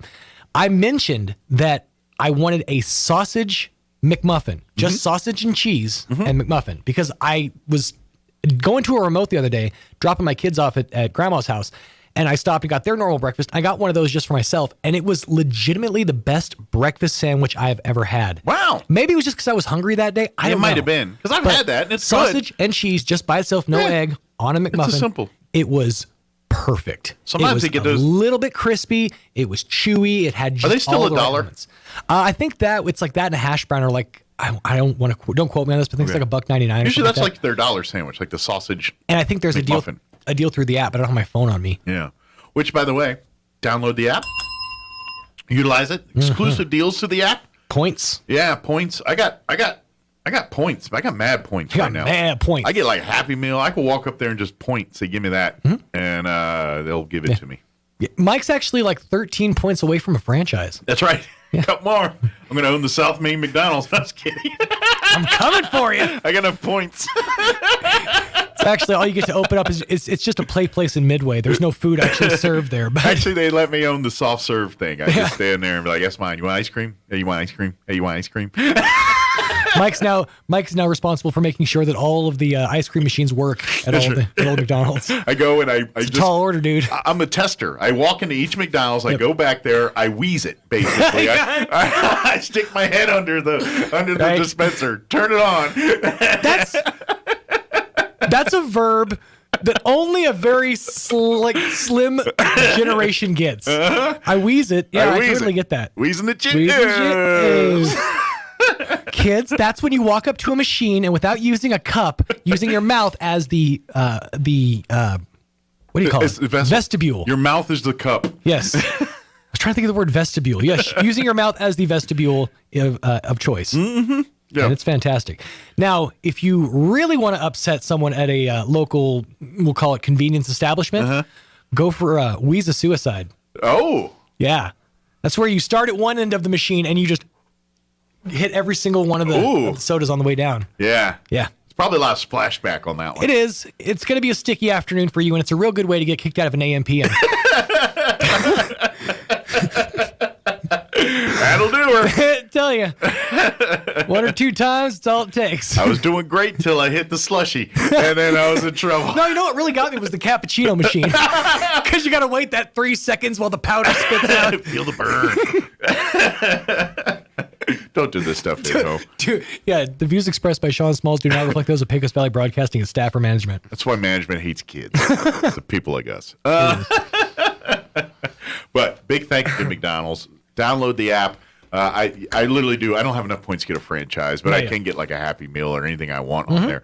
And it's great. So use those rewards because it's free money. You're going to go there and buy sandwiches anyway. Now you use that, collect points, and next thing you know, you're like, oh, I can get a free sandwich. And next thing you know, you're going there and you just paid for your kids' lunch. Yep. And while you bought your lunch. You know, what's really cool about having kids on the system that we have the week on, week off is I can have my kids and accrue a bunch of points and then just use my points when I don't have my kids. So, take the kids out and they love it because they're enjoying McDonald's. They're going out to the play place. Dad's accruing points, and Dad's getting free fillets of fish the next week. Wow. Yeah. My wife sent me a text earlier, and it's got a picture. I forgot to look at it because I got busy. Oh, okay. Mike, I didn't know it was that. I mean, I appreciate that you guys are trying to keep the marriage, on fiery. But hey, no. It's like, hold on, I just have to check out. Okay, all right. So no, now I know what this is about. Never mind. I thought it was going to be something funny because she said, I went to Walmart this morning, there was a picture. I'm like, what happened? And then I saw the picture. No, it was something we talked about she was going to do and not relevant to anything on the radio. So I apologize that I did personally. I thought maybe it was going to be funny. Like, oh, chicken. I was like, oh, never mind. That's not what I thought it was. Well, somebody's doing something for somebody and never mind. Nice.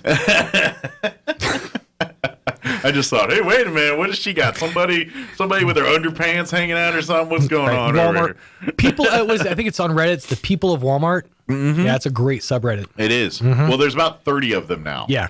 Like they regionalized. People of Walmart Southwest. People of Walmart Alabama. Well, the problem with all of these, some of the pics are getting regurgitated. Like there's at least 3 or 4 of those People of Walmart photos I've seen at least 12 times. Yeah. Certain usually there's a couple of guys that look like Dog the Bounty Hunter that I know I've seen on those pictures. You know what I mean? Like they got these huge mullets and like no pants and they're walking around. I know this isn't connected, but this just occurred to me. It's like, do you feel like you officially have a weight problem if a news station starts filming you from the neck down? Stomach up? Yeah. I think that is a... Yeah. If like a camera crew runs up to you or like a group of you walking in a crowd and just starts like showing your this, belly. Like, oh no. I'm going to be that. That's when I knew I had a problem. I'm going to be an obesity story and they're going to show my belly and talk about fat people on there. How did you know you were morbidly obese? Well, News Now 9 started filming me from the neck down and I knew there was a problem. Yeah. Oh, man. I don't know why that thought just crossed my head, but yeah. But what's worse? If you get recognized, like, I know that belly. That's Sean Smalls. That's Jerry's neck. I know those rolls anywhere. Look, it looks like he has Wanda tattooed on his neck, but it actually says WandaVision. It's just hidden in a neck roll. He's a huge Marvel fan. Yeah. That would be bad. Oh, well. You really know you got a problem when you're featured same week in a People of Walmart and a News Center 9 neck down montage. I just got notice about birthdays. Oh, nice. I always get weird notices right at the wrong times. Yeah. I always think something important happened when my phone lights up. That's the pro tip, by the way, because I've learned this. Meta will tell you it's your friend's birthday after 8 p.m. our time. 8 p.m. or 8 a.m. our time. So if you get a birthday shout out to your friend, you mean 8 a.m.? 8 a.m. That's what I said. 8 a.m. Yeah. But if you get a birthday shout out to your Facebook friends before you get the notification, you're one of the real ones because you knew before Facebook had to tell you. See, there you go. Or you can be like me. I don't have my birthday on there. That's true. You don't. I do not. I don't. I don't announce my birthday on Facebook. I used to, but then I got tired of. All the HBDs. Yeah, all that HBD, whatever. Now, in fairness, there's always been ones that like I've not trademarked, but they become my thing. Like I don't say birthday, I say birthday. Yeah, you go with the. I always have. I have a friend who doesn't say happy birthday; he says hippie birthday. That's like always been his thing. Okay. So it's like it feels like if you don't get a happy birthday, it's not quite the same. Like if I say happy birthday to you. We might have a problem. You were like, oh, yeah, that was not the. You might have slighted me once in the past if I just give you a happy birthday. And then if Sean really likes you, he will write a complete homage, nonstop novel, complete with head notes, footnotes, and a foreword by George Lucas. That's right. Which is nice. Yeah, I've been told I tend to novelize. He is. He's a. I'm a wordy person. That's all right. right. Words are sort of my wheelhouse. He illustrates with the word. That's it. I like to paint a picture. I was recently. My mom does the genealogy thing, and she's found us in some form or fashion connected with Chaucer. Oh, really? Like, yeah, genetic line of Chaucer. So. Yeah, I did that 23andMe thing. And I think they always crowbar celebrity in there for you. I wish I had my phone. Because they dig through, and I think I had like Alexander the Great or something. Right. I don't remember what they said in there. My sister just did one of those. I don't know if it was the Ancestry one or the 23andMe. Yeah. Basically, it tells us our genetic breakdown. And she just texted me yesterday and said, we are painfully white. I am. Like all of the white places, it's us. We're Irish, Scotch, Welsh, and British. I am very much that same thing. I'm 60% Irish and English, and then but like with 23andMe, they actually give you a map, right? That like shows that spreads you out, and the parts of the map that's colored, that has a color to it, is like the areas of where your ancestry comes from. So mine is like England, Western Europe, right, and then, just for fun, creeps up into Scandinavia. So you're like ultra white. Yeah, you're like almost translucent. Yes. Like my wife's has got down into Africa a little bit. Not mine, boy. Mine's all Western Europe and Scandinavia. You're one lutefish away from a big summer blowout. Yeah. Wowzers. Yeah, I think I could. This is a Deadliest Catch reference. I think I could get some ownership on the Northwestern. Just saying. Those Scandinavian dudes. Wow. I didn't know I was amongst such whiteness. Hang on, let me just. I'm gonna go snowblind over here. That's right. I'm. That's My my friends lineage. call me Casper. I'm called opaque. It is 20 minutes after 8 o'clock. Let's get you up to date on the weather. I'm meteorologist Steve Hamilton with your Pecos Valley weather. We've got a pretty nice looking weekend coming up as high pressure settles in over eastern New Mexico, and we'll be on a big warming trend. Still comfortable today. We'll be in the low 70s with sunshine. For the overnight hours, clear and cool. We'll drop into the upper 30s and then a lot warmer on Saturday. Breezy, sunny, and upper 80s, near 90 and sunny Sunday. That's your latest forecast. I'm meteorologist Steve Hamilton. Thank you, Steve. I don't think I refreshed my weather, so I need to do that real quick. Yeah, I did not. Let me refresh it. Maybe. Internet's taking a while. There it goes. Currently 45 degrees here in Roswell. Humidity is at 19% with winds out of the west at 6 miles per hour. Today, beautiful day. I've got not one complaint about today. It's really a nice day here. Sunny skies, a high of 73. Winds will be out of the north 5 to 10 miles per hour. Perfect day here in southeast New Mexico.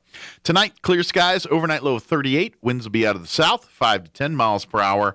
And then they warm up and some winds enter the forecast here beginning this weekend. Tomorrow, we're going to go from 73 to 91 tomorrow. Sunny and 91. Winds will be out of the south, 5 to 10 early, 10 to 15 for the afternoon.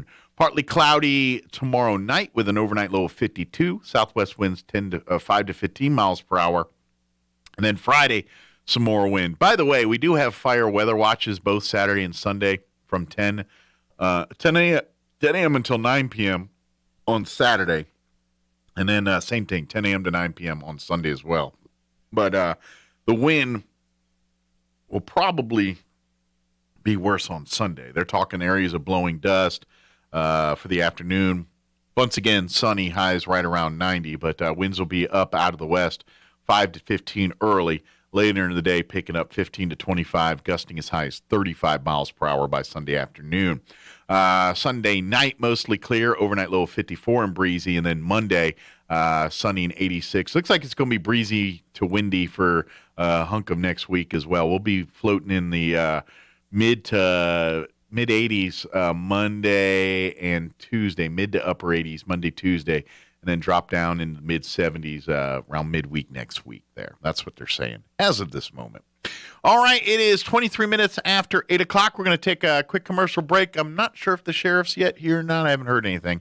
But Sheriff Mike Harrington will join us in just a bit. Don't go away. You're listening to Mornings with Mike Winters. How do you know if someone loves you? Often someone will tell you that you're loved, but wouldn't it be better if they showed you? That's exactly what God has done. First, He told us. All through the Bible, God says that He loves us. But He didn't stop with words. He then showed His love. You know the verse. For God so loved the world that He gave His one and only Son. The interesting thing about God's love is that it's not based on who we are, but on who He is. God doesn't love us because we deserve it. He loves us because it's His nature. This kind of love doesn't exist anywhere else, and it will never let us down. Have you allowed yourself to experience the true love of God? It's available and God longs to give it to you, but you must be willing to accept it. Come and join us at Country Club Road as we not only encounter the love of God, but then joyously reside in it. Join us at the Country Club Road Church of Christ for worship at 10 a.m. on Sunday, located on the corner of Country Club and Washington in Roswell. Oasis Computers has been Roswell's trusted source for home and small business computers for over 30 years, and they continue to be your best resource for computer repairs, operating system upgrades, web root managed antivirus, special orders, and more. Oasis Computers is now open from 8 to 1, Monday through Friday to better serve you. Service calls by appointments and after-hour appointments are available too. Stop by Oasis Computers at 1703 North Garden or call or text 575-625-9141 for even faster service. The Valley Cafe is now open Monday through Friday from 7 a.m. to 3 p.m. Located inside the 180 Youth Building across from Church on the Move on Brasher in Roswell. Enjoy soups, salads, sandwiches, burgers, and more. Try one of their signature creations like the Sweet and Spicy Burger with honey jalapeno bacon barbecue sauce, the chicken cordon bleu soup, Chef Anthony Noble's fried avocados, and the Smotherman Burger with creamy green chili sauce. Or swing by for coffee or breakfast burritos on your way to work. The all-new Valley Cafe, open Monday through Friday, 7 to 3. Stop in for breakfast, lunch, or even a snack after school. Don't feel like leaving home? Order takeout from DoorDash. If you're missing a tooth or several teeth, a dental implant may be the ultimate solution. Implants look and feel so much like real teeth that you probably forget you have an implant. Maupin and Brown Dentistry is one of New Mexico's most experienced implant providers, with literally thousands of implant patients who are absolutely delighted with the results. Call Maupin and Brown today for an evaluation. You'll be surprised how affordable implants can be. Maupin and Brown, your choice for experienced, state-of-the-art dentistry. Serving part-time in the Army National Guard has led to a lot of firsts for me. The education assistance I received made it possible for me to be the first person in my family to go to school and graduate debt-free. That education helped get me to the first day at my dream job, a job that I can still hold while I serve part-time. That job, plus the other benefits possible from the Army National Guard, helped me become a first-time homeowner. Also, part of my role as a National Guard soldier means I know that I can be one of the first to respond and help my community if disaster ever strikes. I'm extremely proud that I get to serve my community, and that first step I took by joining the Army National Guard has made all the difference in my life. Talk to your local recruiter or visit NationalGuard.com to find out what firsts are available to you in the Army National Guard. Sponsored by the New Mexico Army National Guard. Aired by the New Mexico Broadcasters Association and this station. Martine's Capital Cafe in Roswell offers authentic and highly rated New Mexico food. Explore their amazing menu featuring huevos rancheros or asado with eggs or their green chili stew. And you can't forget their award-winning green chili cheeseburger, all made from scratch using their finest and freshest ingredients. Open for carryout with curbside delivery or limited dine-in. Just call ahead 624-2111. Martine's Capital Cafe, always pleasing the most refined palate. Open Monday through Saturday from 6 a.m. to 8:30 p.m. at 110 West 4th in Roswell. Here's a Mornings with Mike Winters fun fact. The ball on top of a flagpole is called a truck.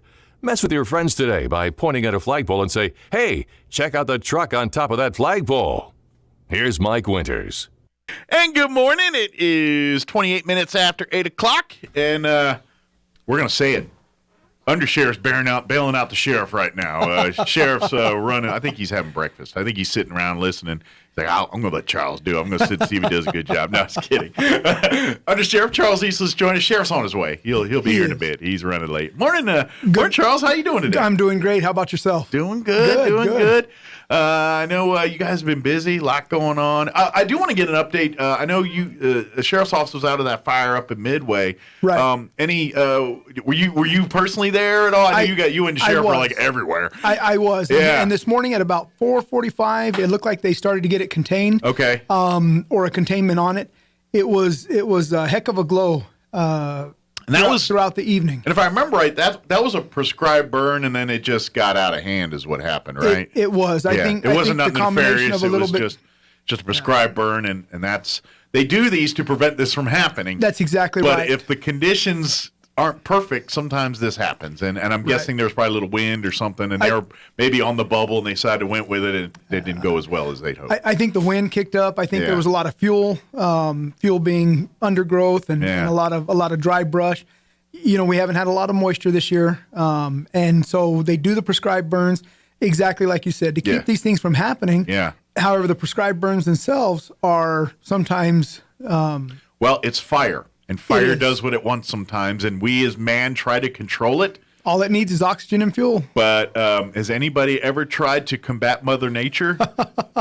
You're I don't probably know going to anybody lose. that's ever won. Yeah, you're not going to win sometimes. Exactly. We're going to keep trying because we're dummies, but it's our human nature. We're going to keep running into that wall. That's right. But this happens. That's our human nature. Sure. Absolutely. But and all jokes aside, even though this was a prescribed burn that got out of hand, this is still a better scenario than this happening naturally on its own. Absolutely. Because it's still easier to contain a fire that got out of control versus a fire that just started lightning or whatever happened. Right. Well, you have you have the individuals that are doing the prescribed burn.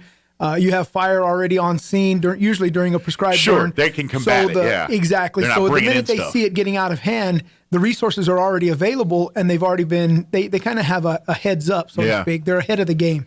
So they can start bringing in additional resources versus Mother Nature, lightning strike, or an individual leaving a fire going, or just throwing something out and creating a fire. Whereas somebody calls and turns that in, that has already started. It has already gotten out of hand, and it's harder to contain from that point versus whenever they have a prescribed burn, and they can already start to dig a fire line. Sure. They can kind of strategize and kind of formulate where they want the fire to go. You can dig a fire line, and those guys are professionals at that. I'm a cop. I'm not a fireman, but I've seen them do it. I think you could almost compare what they do to like generals doing battlefield strategy, because it's in essence the same. They flank it. Yeah, exactly. They're using similar tactics, but instead of guns and stuff, they're carrying fire hoses and pickaxes and whatnot. So hey, Sheriff. Sheriff is coming in. Good. So look like he just had breakfast. He took his time. I saw it. You hear my stomach growling. Yeah. Sheriff's like licking his chops. Yeah. He's sitting over Cowboy Cafe eating. I know it. I got to make sure the boss is taking care of. We're going to test him out. We'll see how he does. Did you hear that? I think he's going to test on. Yeah, that was good. Let's obviously, big thank you to all the volunteer fire departments. How many do you guys off the top of your head? Was it pretty much every volunteer fire department in the county up there? It was all hands on everything. Yeah, so it was because all hands on deck, obviously, when a moment like that is, and obviously you guys are there more in case people had to be evacuated. Did they? No structures were burned. Last I heard, is that still? What I heard. No. Yeah. So, last I heard, not one structure was burned. Not any of that stuff. And yesterday when everything was kicked off, it was a good day to do a control burn. Sure. And then, Travis County, the wind comes. So. That's what Charles and I were. So anytime humans, we keep trying to battle Mother Nature, and we know we're going to lose every time, but we got to keep trying. Especially here with the wind. You just don't ever know when it's going to happen. So good news is it sounded like Charles was mentioned right before he came on. It looks like they got it kind of at least under control, manageable, contained. That's the word I was looking for this morning here. So those guys were battling all night to that stuff, and I saw some pictures on Facebook. Yeah, and that's the part is, I mean, it's scary and dangerous, but there's a weird beauty to those fires. When you see the glow in the sky, there's an odd beauty to that sometimes. Till you get up close. Right, till you get up close. It's it's like a hurricane. That looks cool too from a distance. You get inside of it. Or on TV. Yeah. Well, the fireman one is, it's bad that something like that happens, but it also gives them good training. Sure. And the other thing is like you said earlier, it just clears it out to where it doesn't happen uncontrolled or someone not out there to call it in. All right. And let you know that it is going on. But it's good training for the firemen. And unfortunately, we live in an area where that mustard weed and all these other tumbleweeds, but that underbrush is just so thick in some of those areas, it's got to be burned out. And I imagine, too, just being spring where all that stuff's blooming, blooming, and everything else, it's all tinder. It's just fuel. Yeah. So they did a great job, and they always do. You know, the good thing we got so many fire departments that work good together, but we also have Bitter Lakes, and we have all these other places that can get everybody in here. And don't get me, when we talk about some of these wildfires like that, I grew up, we're all roughly the same age here, movies like Backdraft where you see them do the dangerous fires and all that, and to be and obviously these guys are doing, because those are all city buildings and all that stuff, and don't get me wrong, they do that stuff, but there is a different kind of danger when they're out in wildfires here, because the way the fire travels, you can literally get trapped and not even realize you get trapped if you're not paying attention. And I'm sure they've lost many a firefighter doing that. I mean, over the years, I'm not talking about last night. Everyone's safe, but there's been a lot of lost firefighters because the fire envelops them or surrounds them, and they can't get out, and they're trapped. And that's, at least in a building fire, it's like right there in front of you, where I think, you could get trapped and you don't even realize you're trapped because you're not near that part. It's very a dangerous business. Those guys that do the wildfire fighting. It's a lot of work. We're thankful for them. That and the building fires. Well, good news is you guys weren't too busy having to evacuate nobody or nothing. No. That's the part we're happy just to keeping hear. the looky-loos. Yeah, we can replace the weeds. They're easy to replace. Well, the biggest thing on that is, the burn worked. Anytime you have something like that, you have a lot of people that want to go out and just see it. Sure. So you're preventing the trucks that are refueling water and doing you're getting away with the logistics of fighting fire. But it's understandable. Everyone likes like you said, the glow. Well, let's just face it. Glow. There's people that live out midway the country area. They live out there because they want, they like the peace and quiet. Sure. Yep, but, sometimes a little adventure comes in the neighborhood. And so some people get to sit on the porch and watch it happen. And others, but, also people that live out there, they're doers. Yeah. They're not sit by and watchers. You know what I mean? They live out in the country because they tend to themselves. They like to do for themselves. And so they see a fire. Then maybe sometimes their first move is not to call the sheriffs or the fire department. Their move is to grab a hose and a shovel, let's get out there and start fighting it. Or a tractor and just build an area around them that's cleared out. That's sometimes their first, which because that's called ranch. That's ranch life. That's how it works. So, but thank you to all those folks that were out fighting and continuing to fight that, and we are thankful that no one got hurt. Say everything's good to go. So yes, everything's going real well. Excellent. Let's talk a little bit about what else you guys been doing. What's I know you guys been in the news here, and we can talk about that if you want. But just as far as what you're seeing around town, things like that. So right now, the Chaves County Sheriff's Office, we're still fighting crime. We got lots of things going on. We had our DWI meeting yesterday, and we're looking at doing some things for the schools for the end of the year. Cool. Graduation projects. Graduation stuff. And things like that. So we're very much involved in that. State Police, the Roswell PD, everybody's involved in that.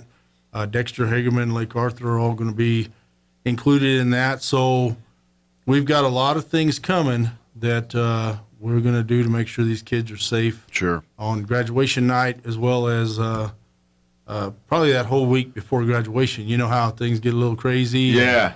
The sad thing is here in Chaves County, we seem to always lose a child or someone who's maybe even getting ready to graduate that week, and they've done all this work, and then they're gone. You know what I'm tired of? I'm tired of seeing the tragic story a year later when you drive by and you see a sign on the road and a life's lost.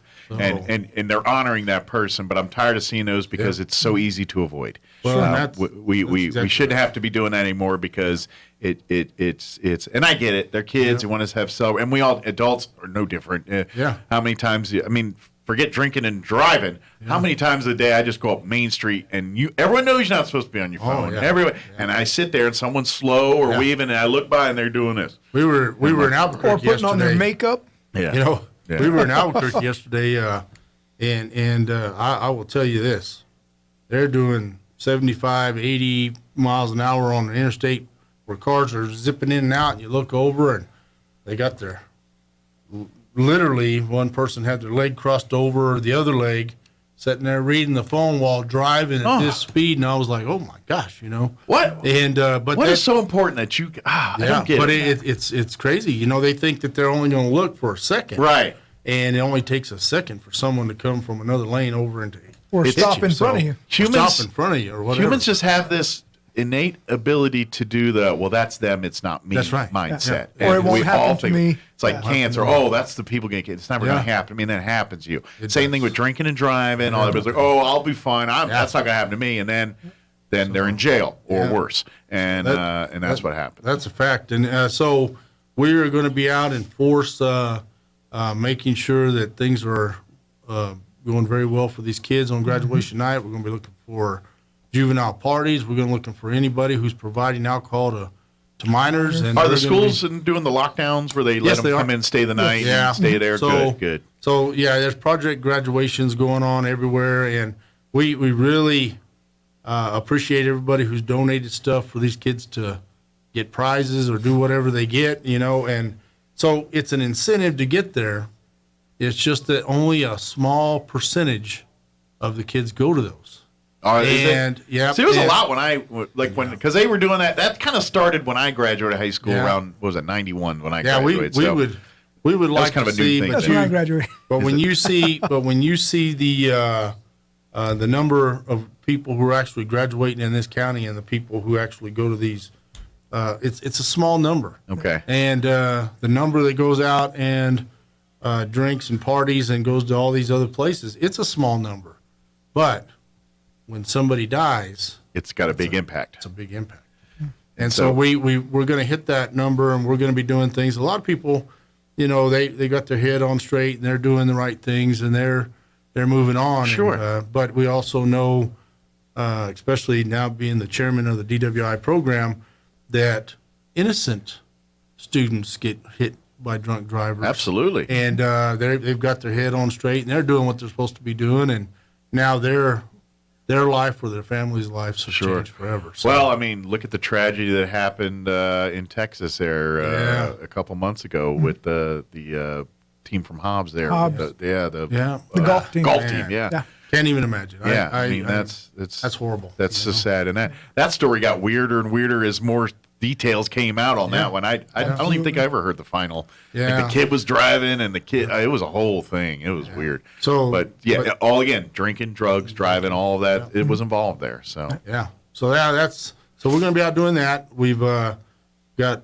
lots of plans for that. We've also, with the summer and everything coming, we're going to be doing different things. What my plan is I want to be out doing things within the community, going to where the kids are having lunches and getting involved, maybe, taking them some stuff out there, frisbees or footballs or doing some different things. So we've got a lot of plans for this. And, heavy in the community relations side. Yeah, and also involved with the kids of this community because they're our next generation, and they're the ones who are going to come and do this job. Speaking of that, I do want to kind of get an update. I know COVID threw a lot of stuff, but are you guys back with the Explorer program and all Not that? Yet, but I will. Okay, I didn't know if that was something that I know COVID put a big damper on that. I didn't know if you guys were. Yeah. Because obviously for folks to know, that's a great program. It is a great program. Yeah. And so my plan on that is to get that up and running probably around July or August if I can get it going.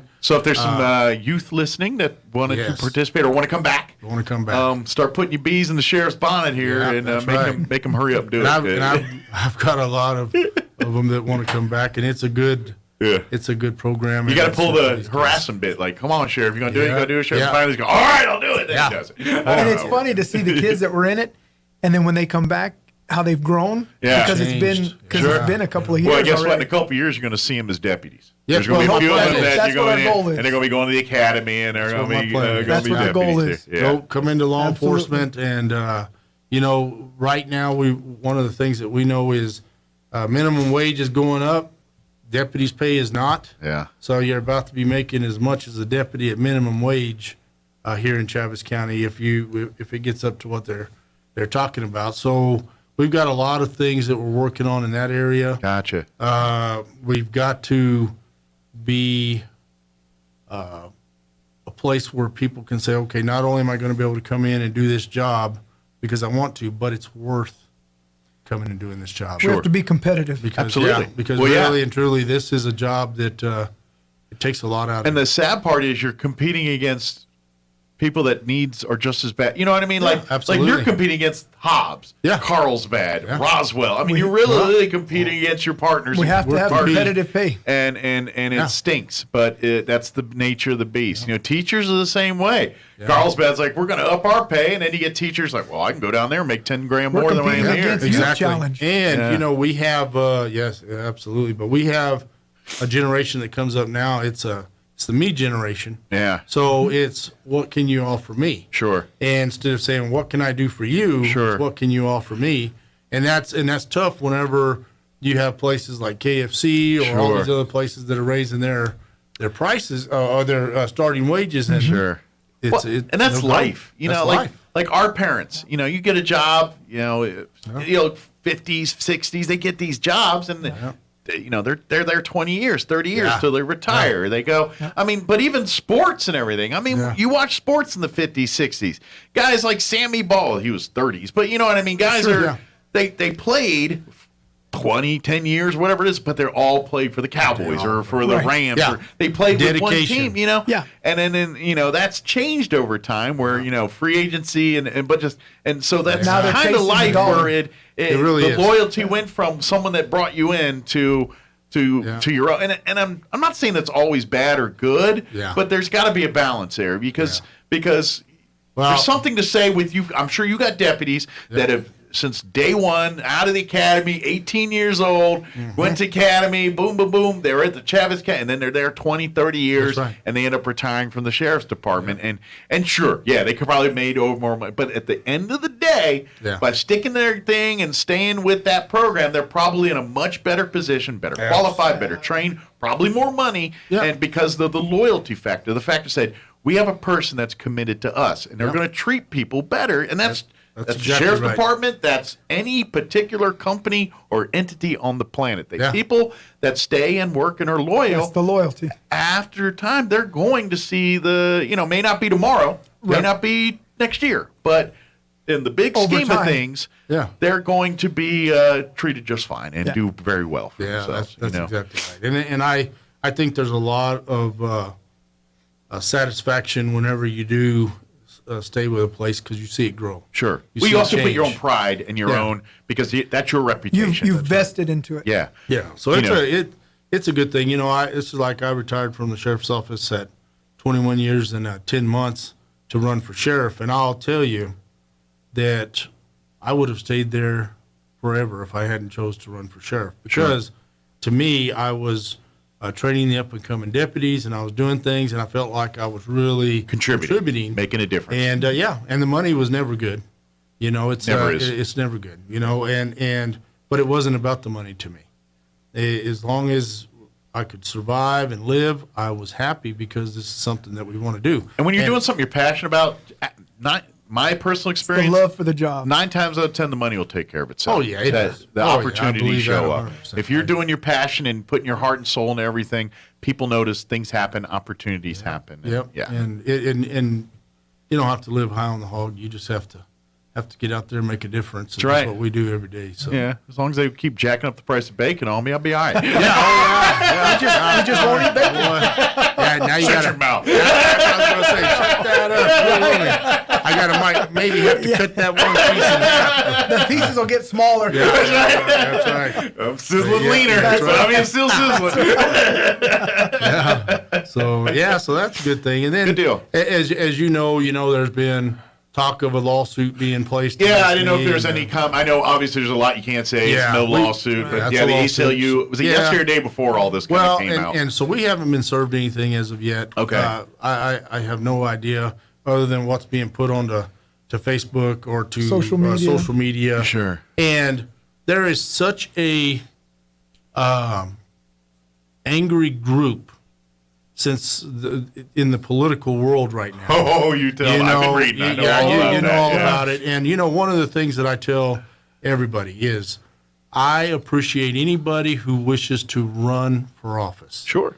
It has nothing to do with you as a person.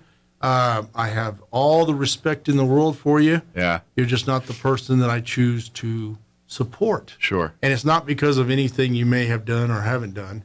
It's because in my experience and in my belief, I choose who I want to choose. Sure. And that's how it is. Well, it's caused some people to become very angry and upset. Absolutely. Some people who are using their position in government negative manner. Sure. to do things and say things that I really believe have ruined their career. Mm-hmm. They're done. There's a lot of people saying it. I feel like emotion has taken over logic and reason sometimes because the stuff I've seen is and I'm not saying there's not being good points made and on arguments because there's some of that in there. There's some things like that's a valid question. We should ask that. Sure. But then you see a lot of the hate speech, the talk of basically the same conversations.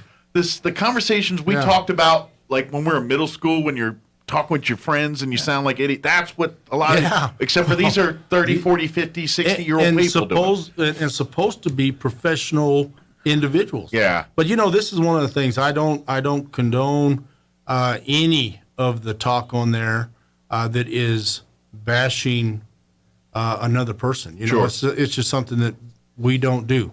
I don't do that on my Facebook page. We don't do it. Yeah. The one thing that I do make very clear is Bush League. Yeah, that's right. One thing that I make very clear on my page: if you're a criminal, Chaves County Sheriff's Office is coming for you. Sure. Yeah. If you are a person within this community, an active member of this community, and you want to help make Chaves County better, we're here to help you do that. Sure. And we are also out there every day within this community, letting people know that hey, we live here just like you do, and we want what is best for Chaves County. Absolutely. So I don't ever respond to any of that mess. So the news of a lawsuit, it does not worry me in any way. Sure. Because I believe we are operating 100% within the law, within the policies, within everything that we have to do as law enforcement. And at the end of the day, just like everybody else, you get your day in court. That's and right. You get to present that evidence, and you're confident that at the end of the day, that evidence will show that everything that happened was justified and above board. Court is part of my business. Yeah. We go to court all the time to testify against people, to prosecute individuals, or as witnesses on other things. Court does not scare me. I have no doubt. You can say that guns to your faces. I'm That's sure right. courtroom's probably not that big deal. People try and hurt us. Court is an everyday thing for us. So when it comes time for something like that, you just get up there, state the facts. I've got a lot of news media trying to contact me in reference to this. What they don't understand is that once there is a comment made that there is a lawsuit filed, I cannot respond or comment on anything. Right. Everything you say and do is going to be scrutinized and maybe used against you down the road. We're forbidden from commenting. So we have to refer them to the county attorney, and we just go from there. Because at that point, you're contaminating the case by anything you say or do at that point. Or, one of the things, like I said, is I don't know what the county attorney is working on or doing. I don't know none of that. Yeah. I'm pretty much out of it. I have a job to do. I do that job every day. Sure. And I let the county attorney handle all of that. His job. That's what his job. And here's the other thing too. When you talk about endorsements and all that other stuff, it's like, at the end of the day, you can listen to his endorsement or not. That's your choice. Right. So whether he made it or not, who cares? It's either you support it or you don't, and that's how it works. And I will also say this, and I'm going to let that go. But and if I put words, tell me. But no, you're good. I got a feeling is your endorsement comes from a different place than other endorsements would be. It does. This is a man that you've probably chewed dirt with. Yeah. I would even argue maybe you've saved each other's life at one point or another. Right. You know what I mean? That's right. And so when you're endorsing, that kind of endorsement comes from a different place than a political guy saying, this guy's pretty good, I like him. You know what I mean? And you guys chew dirt together. You guys serve together. Right. And it's just like a military environment. When you serve together and you're sitting in the foxhole together, right. You come to Jesus. You get a lot of bonding Right. and understanding. of And people. there's one thing that I also will tell you. I know him. I know he can do the job. I think he's a great person for the job. Yeah. And on the other side of that, with the other individual, the concern that I have is that right now you run as District 1, District 2. Once you're in office, you cover all of Chaves County. You already have K.C. Rogers, and which is Dad in District 1, and you're going to have Nicole Rogers if that was to come to pass. And if one recuses himself, it goes to the other. A little too nepotistic. It's too close because it's not just your district you're hearing cases in. It's all over the county. Gotcha. And so what I want to make sure is that it's fair. Gotcha. And it's just like me coming in and saying, okay, I want to bring in my daughter as my undersheriff, or it just isn't good practice. Right. And I'm not saying that that's what KC's plan is. His daughter has her own mind. Sure. And I have no doubt in my mind that she is a good person. I like her entire family. Sure. I've known her entire family. Qualifications forever, are good. Forever. It's just it's too close to It's family just too connection close. there. That Get is you my saying. only concern with the whole thing. But on the other side of that, I also know James, and I know that he will make a good judge. Sure. So, obviously, he's a part of the sheriff's department. Yeah. You wouldn't have him on there if you didn't think highly of him. That's right. That's exactly right. And they don't tend to hire people you don't like or think or don't trust. And there's so much talk about what happened back in 2011 with him. I'm going to tell you, there's nothing like that happened since. Gotcha. And I have no doubt in my mind that a lot of that was. Did you chalk up the young and dumb, or just didn't know better, or what do you think? I just bring that back up to you did something stupid. Sure. Now he was disciplined for it, and it's over, and he learned from it. Sure. But not only that, he's done a great job since he's been with the Chaves County Sheriff's Office, and this is his 20th year. And I would also argue, like you said, second chance. When we live in humanity's a second chance. We make mistakes, and you learn from them too, and that's part of it. And I don't want to get in the detail. And from what I've read on what the story was, why the incident happened.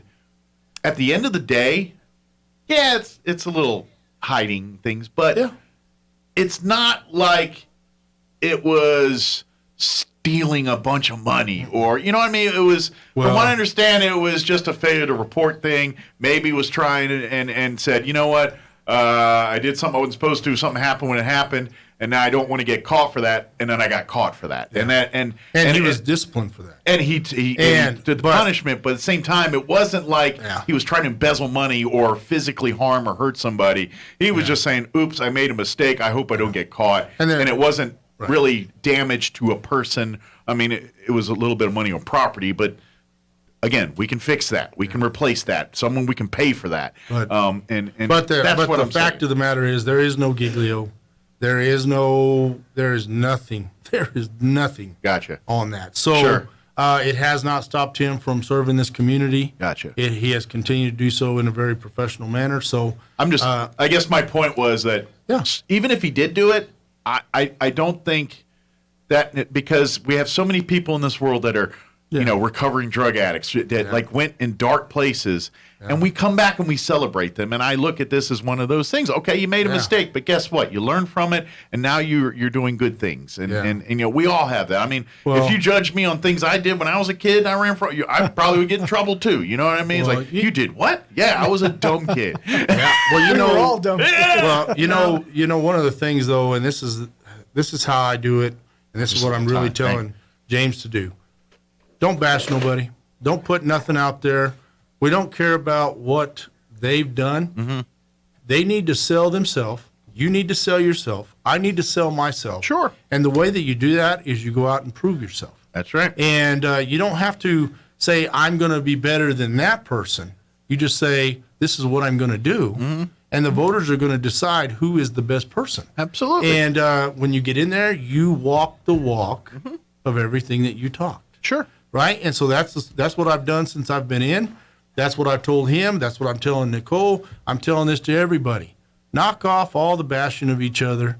It has to come to an end. Let's get Roswell back to being a professional place, because I'm telling you right now, you're making the entire community look foolish. Well, not to mention you're creating a divide. Yeah, and I'm talking about everybody. Yeah. I'm talking about everybody. But you're creating a divide that, and unfortunately, the divide's creating by a bunch of people that only have this much information not the whole picture. Yeah. And they're forming sides, and they're choosing their battles based on this much information, and that's sad. And that's and one of the things that's really funny, and let me just say this real quick. People say, "Oh, the sheriff has done this, has endorsed him, has done this." What people don't understand is under the Hatch Act, the sheriff is the only elected official that can talk about their campaign or the campaign of another and do an endorsement. Mm-hmm. And that's under OSC HA 105131. All right. That is someone write that down to put it on the Facebook for people. We know that one. We know that one. So what we know is that is the one that says the sheriff is always the sheriff. Always 24 hours 24 hours a day. a week. And he is the only one who can get up and talk about his race or someone else's race while working, while being the sheriff. While in the position. That's why everybody who runs for a position comes through my office. Because you're allowed to. Yeah, because so they come in, they want my your stamp of endorsement. approval. Yeah. And so with that, I just want people to know, I'm not doing anything that's going to break a law. I'm not going to jeopardize the reputation of the Chaves County Sheriff's Office or myself in any way. And I'm going to do everything lawful and by the book. And I just sit back and say, I challenge you to prove different. I'll come correct, and if you got an issue, let's talk. Yeah, but that makes sense. But stay, and that's the other thing about Facebook. I get on Facebook, I put everything out there. Yeah, I'm very transparent, but I don't bash anybody. I don't go after anybody. And I believe if you hold an elected position, you shouldn't do that either. I agree with you on that. Yeah. So we're out of time.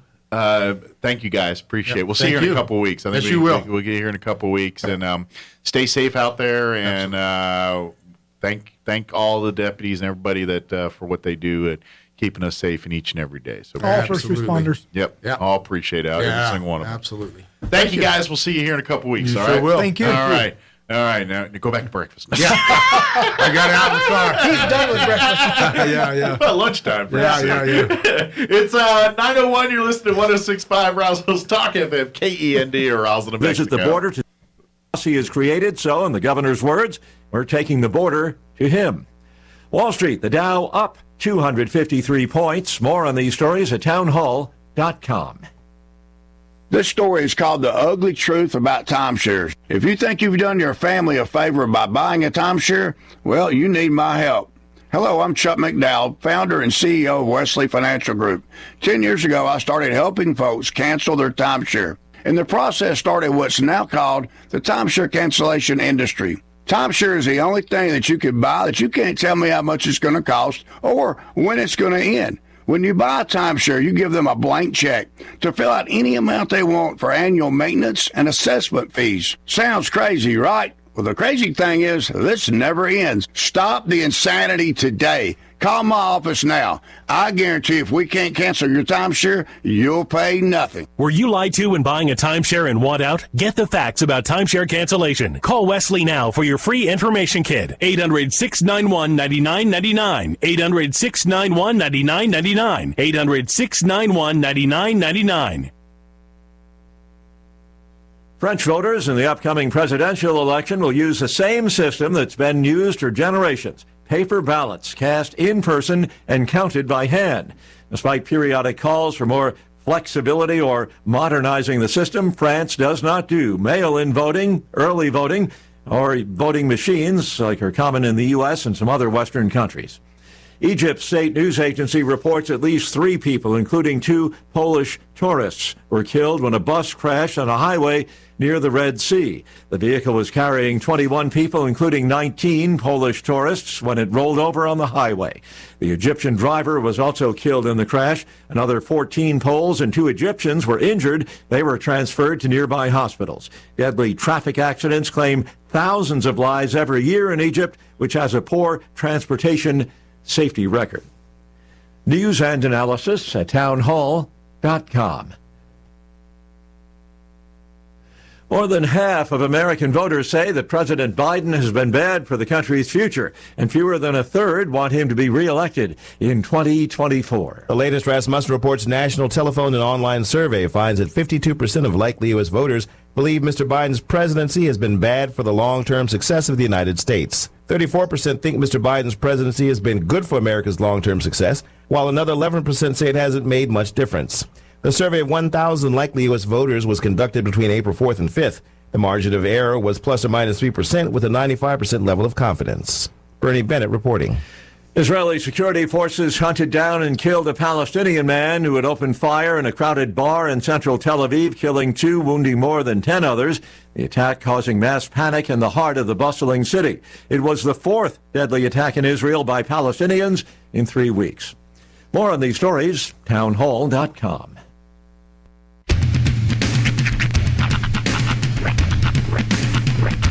What in the wide, wide world of sports is going on here? I promise you, whatever scum did this, not one man in this force will rest for 1 minute until he's behind bars. Now let's grab a bite to eat. Yeah, come on. I feel the hot wind on my shoulder and the touch of a world that is older. I hit the switch and check the number. Leave it on and then I slumber. I hear the rhythm ringing through it. Flamenco guitar and cumbia music. I hear the talking of the DJ. The devil listen, what does he say? I'm on a Mexican radio. I'm on a Mexican radio. Broadcasting live from high atop the J.P. White Building in downtown Roswell, New Mexico. It's Mornings with Mike Winters on 106.5 Roswell's Talk FM. Is that what I sound like when I talk?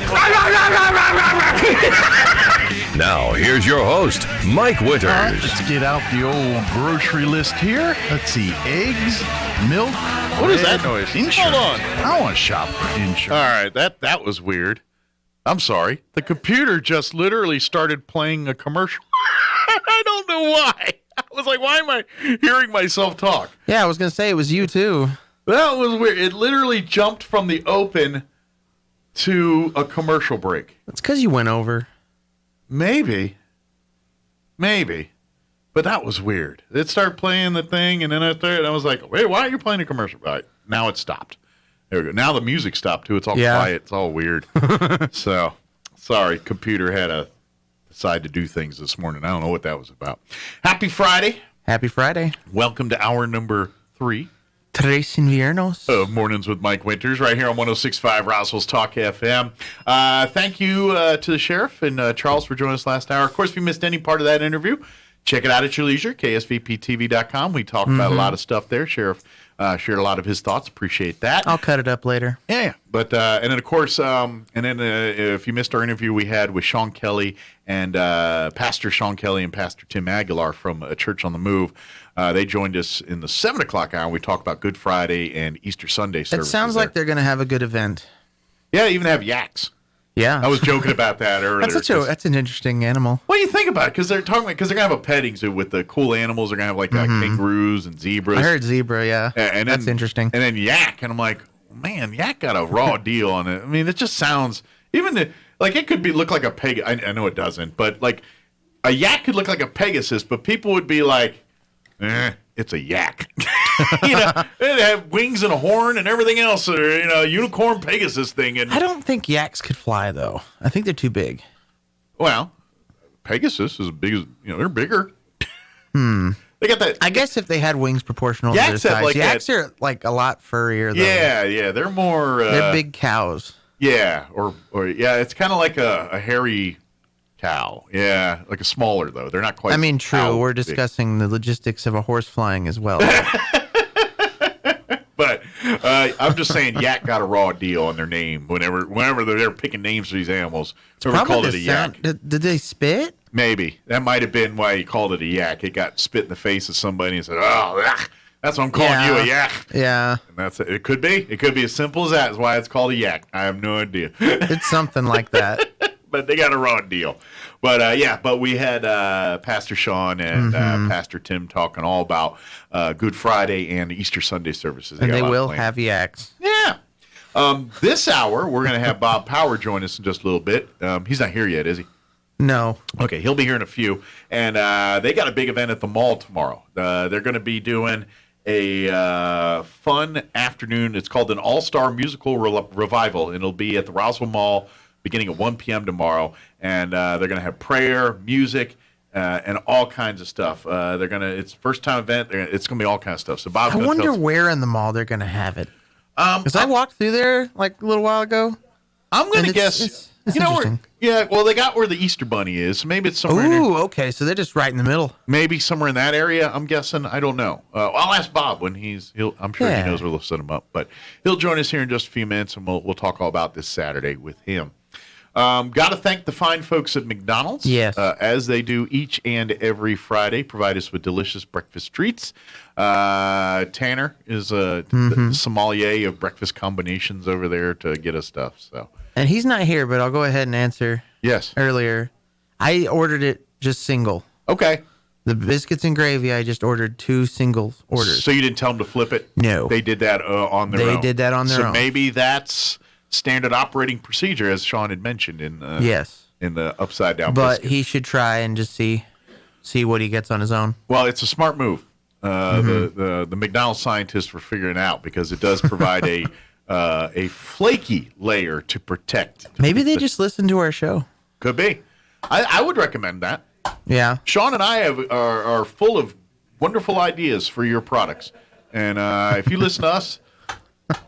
We might turn this McDonald's into kind of a big deal. Yeah. People like from all over would be about it. Even Russia. Just kidding. But see, they could only pay in rubles though. Yeah. So we wouldn't be able to give them anything. That's right. Didn't they say they're going to make their own McDonald's now? Like when they closed down all those stuff in Russia, didn't Putin say, "Oh, we'll have our own McDonald's"? And they said we're going to make our own McDonald's. I think that's what he said. Yeah, McDonald's ski, something like that. I don't know, something like that. I think that's what they got going on. So, Bob's here. Good deal. Awesome. I don't know, but big thank you to McDonald's. Stop by any of your McDonald's here in town. Don't forget. The new South Main McDonald's is open. Come on by, visit, check her out, see the playland, see the new digs, order, have lunch, have breakfast. Still got time for a little breakfast. I have yet to go in, but it looks busy. I haven't either. I haven't had a chance to go in. They've got the same double drive-through. Yeah, they got it's a lot bigger store than the old McDonald's was that was there. But swing on by, download the app. They have exclusive deals that are available through the app, and sign up for their rewards program where you can get free food for every time you order. You earn points. Like I said, I just bought, and I haven't bought like I mean, I like my McDonald's, don't get me wrong, but I'm not like going there every day or everything, you know, and I've already got like well over 1,000 points, enough to buy like a Happy Meal and everything else, and it's just a couple trips. McDonald's got me there, so, you know. One day you will have your own franchise. Yeah, granted, I've had like, I bought meals for two, where like my wife and I would eat there, and I order through the app. So yeah, I think it's that kind of helps boost up the rewards quickly. A lot of point systems that I've dealt with, they're usually based on how much you buy. Yeah, and so a lot of times if Kim and I are going to have lunch or something, and I'll say, let's just go grab something from McDonald's, and I'll place the order through the app and go get it, and then I get my points stored, and you know, next thing you know, I've got 1,000. Hey, if you're already going there, you might as well. Exactly, get the points and get your free food. It's a win-win. It's a reward for you. Exactly. You're patroning. Yeah. So that's what you're doing. Give it a download today. And I know they're hiring too. mchire.com. You can go to their website and be a part of the Snowburger team, where maybe you're starting out at the beginning, but his management team, those are all those folks started ground level with McDonald's and start out just, you know, some of them applying online, maybe not through McHire, but applying, getting on. They work the fries, work the lobby, and next thing you know, now they're managers, and they're wearing suits and hanging out in his office all day, you know, doing whatever they do up there. I don't know, you know, porting, buy, sell, whatever it is they do up there. Business. Yeah, you know, business stuff. But mchire.com, that could start your path there right away. So we're going to have Bob Power join us here in just a few. It is 9:14. Let's go ahead and get you up to date on the weather. I'm meteorologist Steve Hamilton with your Pecos Valley weather. We've got a pretty nice looking weekend coming up as high pressure settles in over eastern New Mexico, and we'll be on a big warming trend. Still comfortable today. We'll be in the low 70s with sunshine. For the overnight hours, clear and cool. We'll drop into the upper 30s and then a lot warmer on Saturday. Breezy, sunny, and upper 80s, near 90 and sunny Sunday. That's your latest forecast. I'm meteorologist Steve Hamilton. Thank you, Steve. Currently, did I refresh? I think it's twice now I did not refresh. No, there it goes. All right. Yeah, I didn't refresh it. Let me do that now. Get you a fresher weather. There we go. Currently 52 degrees here in Roswell. Humidity is at 15%. Winds currently out of the west at 3 miles per hour. Real nice today. A beautiful day today. Sunny skies, 73 for a high today. Winds will be nice and quiet out of the north, 5 to 10 miles per hour. Tonight, clear skies with an overnight low of 38 degrees. Winds will be out of the south, 5 to 10 miles per hour. And then this weekend, it gets warm. We got a hot one tomorrow, sunny and 91 for a high. South winds 5 to 10 in the morning, picking up 10 to 15 for the afternoon. Partly cloudy tomorrow evening with an overnight low of 52. Southwest winds 5 to 15 miles per hour. And then Sunday, the winds pick up. Matter of fact, I failed to mention, we have a fire weather watch Saturday from 10 a.m. to 9 p.m. We also will have a fire weather watch Sunday from 10 a.m. to 9 p.m. Sunday, though, looking the worst as far as winds and all that. They're talking areas of blowing dust for Sunday afternoon. Sunny, highs near 90 expected, and breezy with west winds 5 to 15. Early, 15 to 25, gusting as high as 35 miles per hour later Sunday afternoon. Mostly clear Sunday night and breezy with an overnight low of 54, and then sunny and 86 when you head back to work and school on Monday. Looks like could see some wind next week too. All right, it is 16 minutes after 9 o'clock. Let's do this. Let's go ahead and take a quick commercial break. Well, it'd be about a 4-minute break, and then I missed some ads last hour. I got to make up for those. So we're going to take a quick commercial break. Bob Power is going to join us here, and we'll talk all about a big event happening at the mall tomorrow. That's coming up next. Don't go away. Crack the vault and save this month at Roswell Honda with an amazing selection of vehicles priced to move so you don't have to break the bank. Like a 2016 Audi A3 for just $211 a month, a 2014 Chrysler Town & Country for just $181 a month, or a 2010 Honda Odyssey for just $161 a month. Get a 12-pack of soda and a trip to Mexico just for stopping by, a $15 gas gift card with a test drive, and a car detailing kit with purchase. And crack the code for your chance to win cash all month long at Roswell Honda, 2177 West 2nd. There's nothing like a good night's sleep. But If your old, worn-out mattress is keeping you up at night, then hurry to Glenn's Furniture and change your life. Glenn's carries Serta, the finest mattress in the world. Whether you prefer a traditional inner spring, a modern memory foam, or a hybrid that combines the best of both, Glenn's has the right size and right firmness in stock, specially priced and ready for free delivery. So don't lay awake another night. Head for Glenn's Furniture at the corner of Union and Alameda, making sweet dreams since 1953.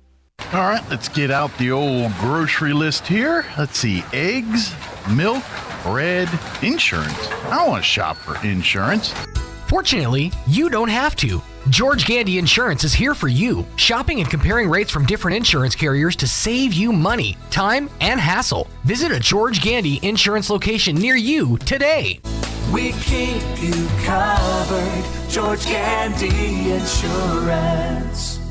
If your car breaks down, no need to cry, because there's always a pal nearby at Big O. At Big O Tires.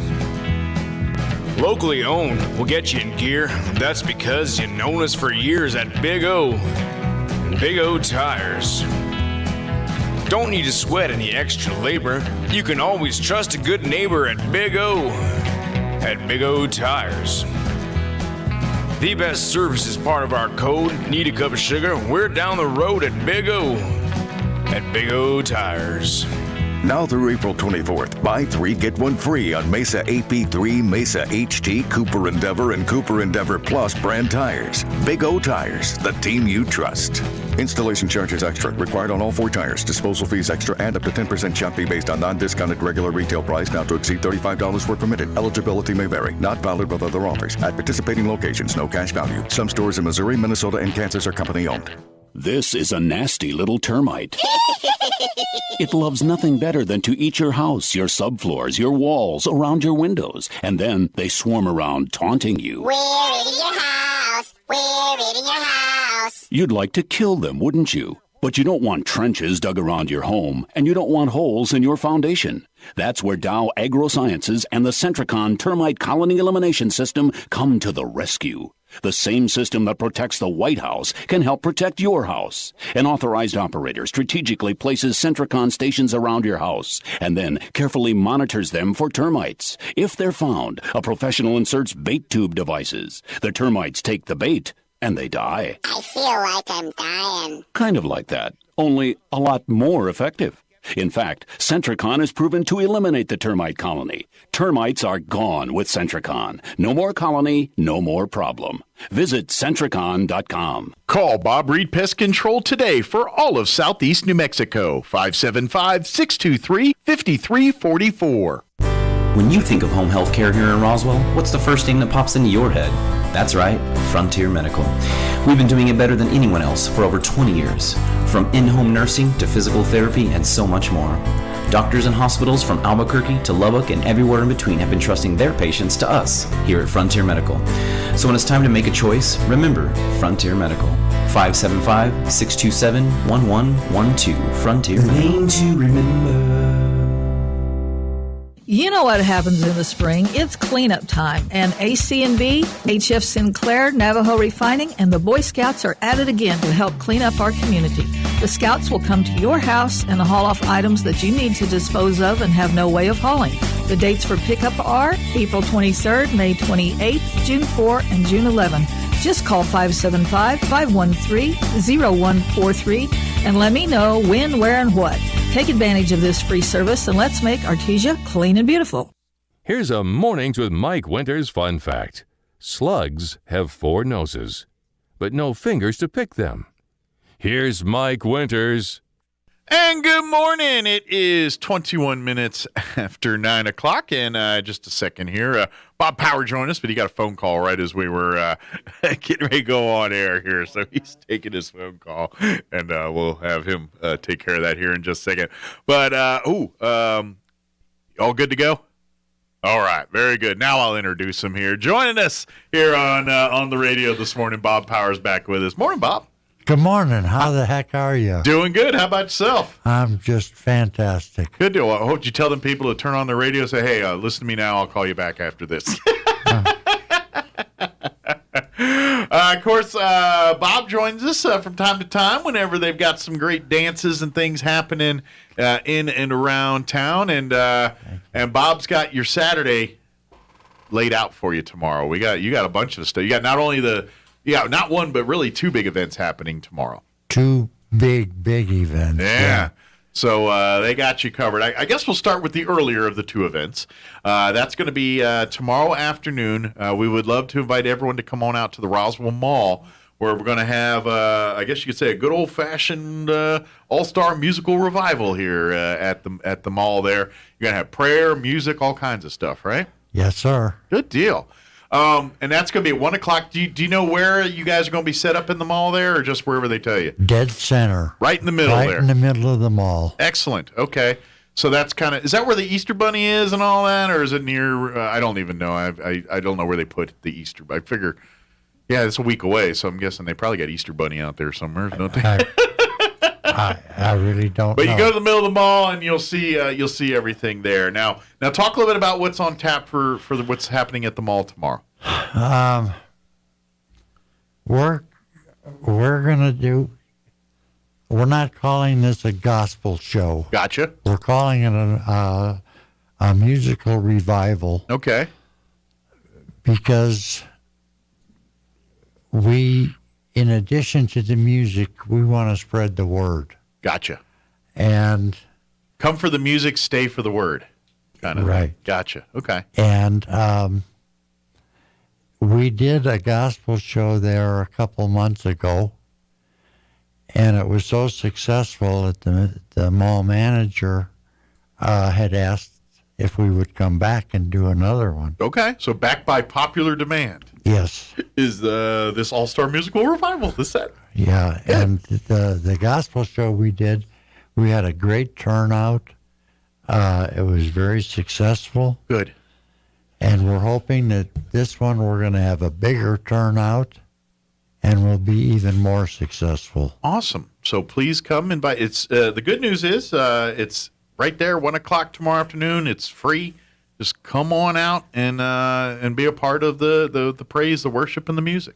There's benches there to sit on, chairs to sit on. Yeah. And I think usually they got some good deals at some of the stores and things while you guys, so if you need to do a little shopping while you're there, come visit. Well, we're checking on that now. Okay. Last time there was a few of the vendors gave a 10% discount. Oh, nice. Well, maybe we'll get some of that again here tomorrow. Well, we're hoping for it. Good yes. deal. But if that doesn't happen, doesn't matter. What you're going to want to see is the music, hear the word, hear what the performers have to say. So, can you tease us on who some of our artists and speakers will be tomorrow? Sure. Jack and Julie Ferguson. Okay. Dolores Walker. Okay.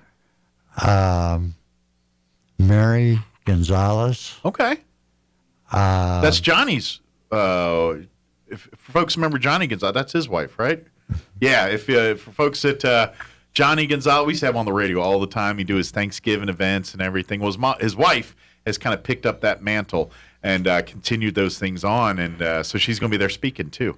No, singing. Or singing, I'm sorry. She's got a beautiful voice. Yeah, and she's got a lot to say too. So she may say something or another. Yeah, she may. She's a nice person. She's a great person. So, yeah, her father was a Baptist minister, so. Oh, okay, so it's in her blood. Yeah. I got you. Okay. We've got a young lady that's never appeared publicly before. Oh, a first-timer. And she's very good. Zena Duran. Okay. And so she's going to perform for the first time publicly tomorrow. Yes. Okay. Jerry Berg and Marvin Roberts. Okay. And Dwayne and Jill are scheduled. But Dwayne is working a job up in Ruidoso. Ah, so he's not available. And, well, he said he may be. Okay. But he really doesn't know one way or the other. Time is a bit crunchy for him right now. Yeah, so it's he's a huge job. Okay. Well, if not, I'm sure he'll be there in spirit if he can't make it down there. But it sounds like you've got enough folks there that'll fill the gap and provide some awesome entertainment there Right. if he can't make it. So, good deal. So, again, that's going to be at 1 o'clock tomorrow at the Roswell Mall, right smack dab in the middle. Come out for the power of prayer, the power of music, and most of all, the power of Jesus Christ here. As we talked, that we're a week away from Easter Sunday weekend here. Good time to come out and connect with God, I think. So, Anytime is a good time for that. anytime. But if you need a special occasion, this is a pretty good one, I guess. Yeah. And if you have any questions about anything, you can reach out to Tom Blake or Bob here, and they'd be happy to answer that. You can call Bob at 575-910-9648 or No. Or 4648. I'm sorry, my big eyes read it wrong. 910-4648. Or you can reach out to Tom at 575-420-3434 there. Again, 575-910-4648. So that's during the day tomorrow. That's during the day. But if you think you're done, you're not, because then we're going to put on your dancing shoes and get ready to kick back for some more great music and stuff out of Westminster Presbyterian Church tomorrow night. That's correct. Talk a little bit about the dance that's happening out there. Well, that one, we've got the king and queen of country music, Dwayne and Jill. Okay. And Dwayne can make it for that one. He'll be back in time for the dance, regardless of whether he can make it to the revival or not. Perfect. Right. Okay. There's a lot of great music, lots of food, and a fun-loving crowd out there. Yeah. Tom Blake has been having dances there now for several months, and every one of them has been successful, peaceful, and fun-loving. Just a Christian environment, hanging out, just kicking back and listening to some music, enjoying some food, and some great fellowship. Just hanging out and dancing. Now, is Tom? I know Dwayne and Jill are your entertainment. Is Tom going to tickle the guitar strings at all when he's at the dance, or does he just stick to being a pastor? Not even from a distance. No, I figured Tom gets up there and belts out a tune or two. But I bet you could if you asked him. I bet if y'all got him going, he'd get up there and sing a song. No. No? Probably not. No, I bet if the crowd go, we should challenge. But we're still trying to get Mike Winters to dance on the table. So. Well, I think I'm doing a favor to society by not doing that. No one's clamoring for Mike Winters table dances. we even have a request for a song for you to dance to. Oh wow! Even the song. Do I want to know what the song is? I'll tell you. All right. Shake a tail feather. I got plenty of tail. There's probably some feathers back there. But really, but Saturday night, it's all about fun. Just coming out. Love to come and get your dancing shoes on. Come meet some great people. Come bring a date or come stag and meet a date. That's kind of, whatever you want to do. Come on out. Or maybe come as like couples if you want to do like a couple couples come out and celebrate, have fun together, do some dinner, dancing, that kind of stuff. And just have some fun. Like I said, it's all about just coming out and kicking back, dancing a little bit, enjoying the music, meeting folks, and having a good time. That's all it's about. Lots of good-looking ladies, handsome men. All right. So if you can't bring a date, maybe you'll meet one at the event there on Saturday. So. And ladies never have to worry there about getting up and dancing. They got a partner wherever they go, huh? Several of the men that come out there, they love to go around and ask all the ladies to dance. Nice. So they're loving to give an opportunity to dance. So if you want to shake a leg, and if you're having trouble finding people to shake a leg with you, no problem finding them one there. That's because I imagine it happens a lot. Like a lot of wives want to dance, and the husbands don't want to dance, and so she's like, "I just want to dance." And now the big guy, "All right, I'll take you dancing real quick. We'll have a fun little dance." And now the husband's off the hook for dancing. He might hear about it later, but that's a whole other thing. By the way, there is a $5 admission for the dance, but that's very affordable. That's a cheap night. Well, considering the fun you'll have, There's a lot of food there. Yeah, but say it's basically you could have an awesome date night for $10. You know what I mean? Assuming you pay for your date, don't make her pay for herself. And we've been having a 50-50 drawing at every one of them. Okay, so you might win a little cash back. So, yeah, and it's not just a little. It's usually somewhere up around $70, $80, $90. Nice. That's pretty good. So I'm sure that'll pay for a dinner. I think in these day and age, way prices are, maybe not, but yeah, that's awesome. So please mark it on your calendars this Saturday, tomorrow. Gonna be a lot of fun. Again, everything starts first at the Roswell Mall at 1 p.m. with the big musical revival. There's a bevy of artists performing, a bevy of folks speaking. That'll kick off at 1 p.m. sharp. Right smack dab in the middle of the mall there. So come early, get you a good spot to sit and enjoy the show, and then come and enjoy the music, enjoy the message, and get closer to God. That's what that event's about. And then come home, get your nap, rest up a little bit, and then get your dancing shoes on and head on over to Westminster Presbyterian Church, which is at 2801 West 4th. It's right over by Champion Motorsports in that area right there. Behind it there. And you can't miss it when you go there. Right near, what's the name of that park? That's right there where they do the Frisbee golf and all that. It's right next to that park. I know. I just blanked on the name of that park. But anyway, it's right there. Can't miss it. And, of course, if you have any questions about locations or how to get the stuff, you can either call Tom, Blake, or Bob here. Either one will get you that information. But the dance is $5 per person, and it comes with a night of dancing, great food, fun. Like I said, you could get in on the 50-50 draw, maybe win you some money that night. And, of course, come home all danced out and full and happy. That's the whole thing. So if you have any questions about either, reach out to Bob here at 575-910-4648 or call Tom Blake at 575-420-3434. And that's if you have questions about either the dance or the revivals tomorrow afternoon at the mall. Correct. Good deal. Is that pretty much covered all? Did we get it all? Anything we missed? You did a fine job. Good deal. Come on, if you're looking, I'm serious. Come on out to the mall. See what they have to say. Because I think between all those performers and speakers, you're going to listen to it, and you're like, you know what? I can relate to that message. I can connect with that message. And who knows? This might put you on a path to having a relationship with God if you don't have one, or if you have one, strengthen that relationship with God. So please come out, be a part of it. It really is just going to be a fun time. The revival is going to be great music, a great message. And then you're there in the mall. When you're done, you want to go get something to eat or go do a little shopping before or after, please go and support the patrons there at the mall and make it a fun Saturday for your family. And, you mentioned about a relationship with God. Uh-huh.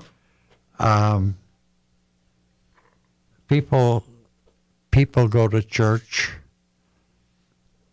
and the pastor usually or almost always talks about God and gives examples of his power from thousands of years ago. Mm-hmm.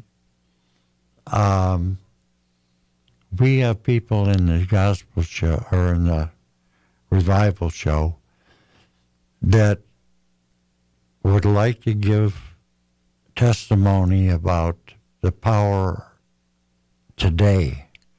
Giving you some modern miracles, modern acts of God that we as man have witnessed. And I'm one of them that's experienced miracles and the blessings of the Lord.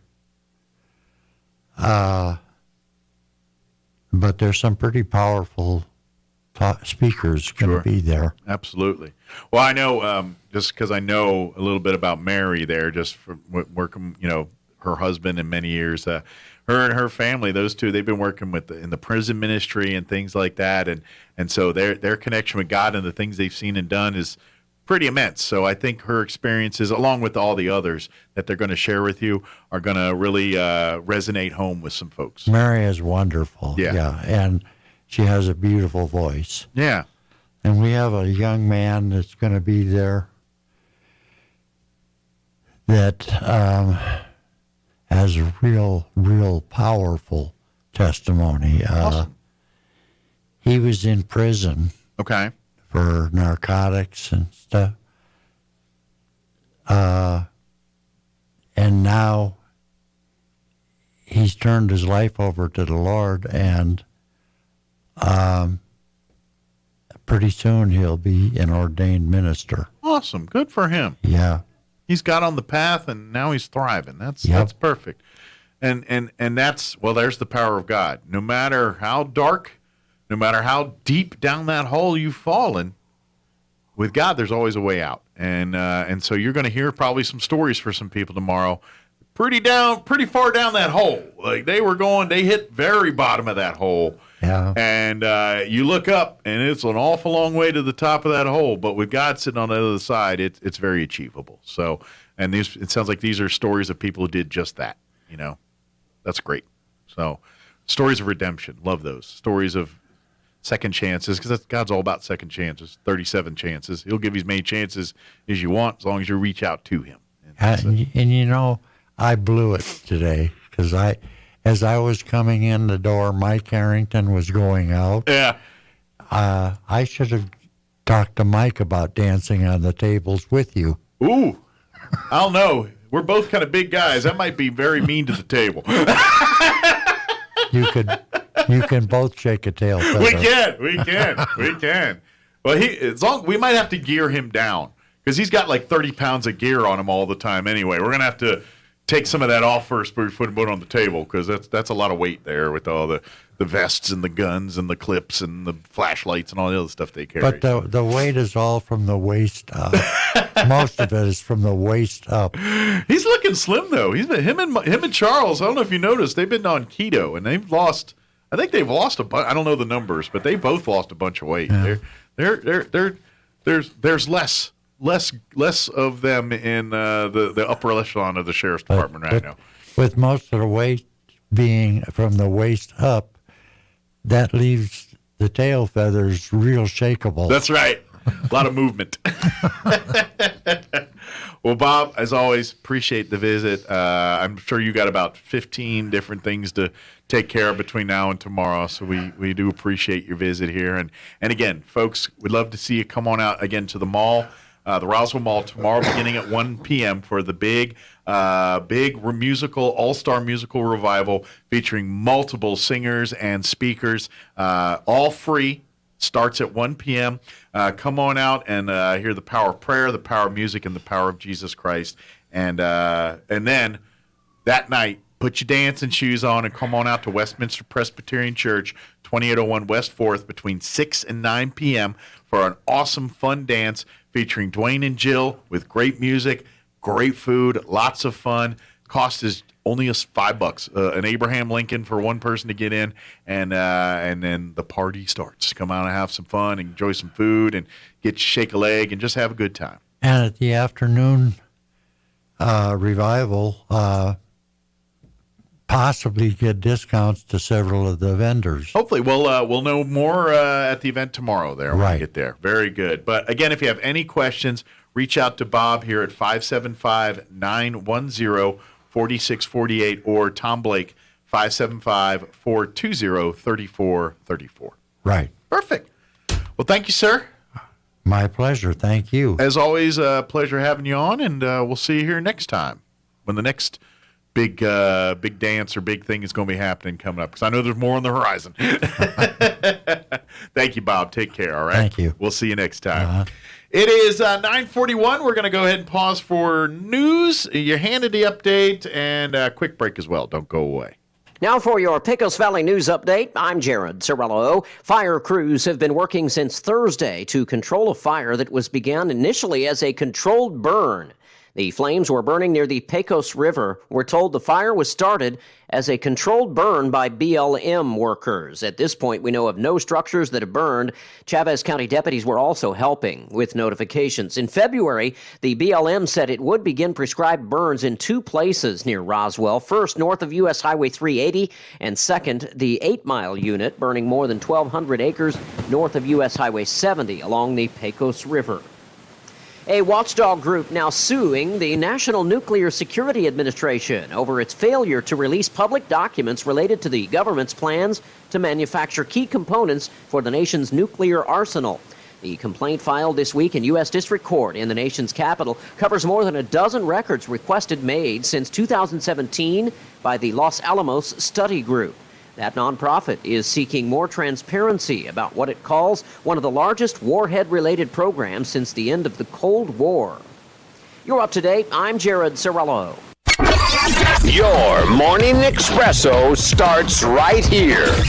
It's the Sean Hannity Morning Minute. It looks like this new variant, what they call BA.2, or I'll call it Omicron 2.0, really on the rise in about half the states in the U.S. I told you this was coming a couple of weeks ago, especially rising in Los Angeles, San Diego, San Francisco, in places in New York. Interestingly, not so much in New York City yet, but out in New York. But COVID cases are on the rise in half the states.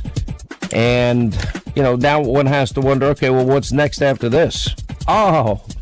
If it's happening during the election, we know what that means. That means, we'll have more mail-in balloting.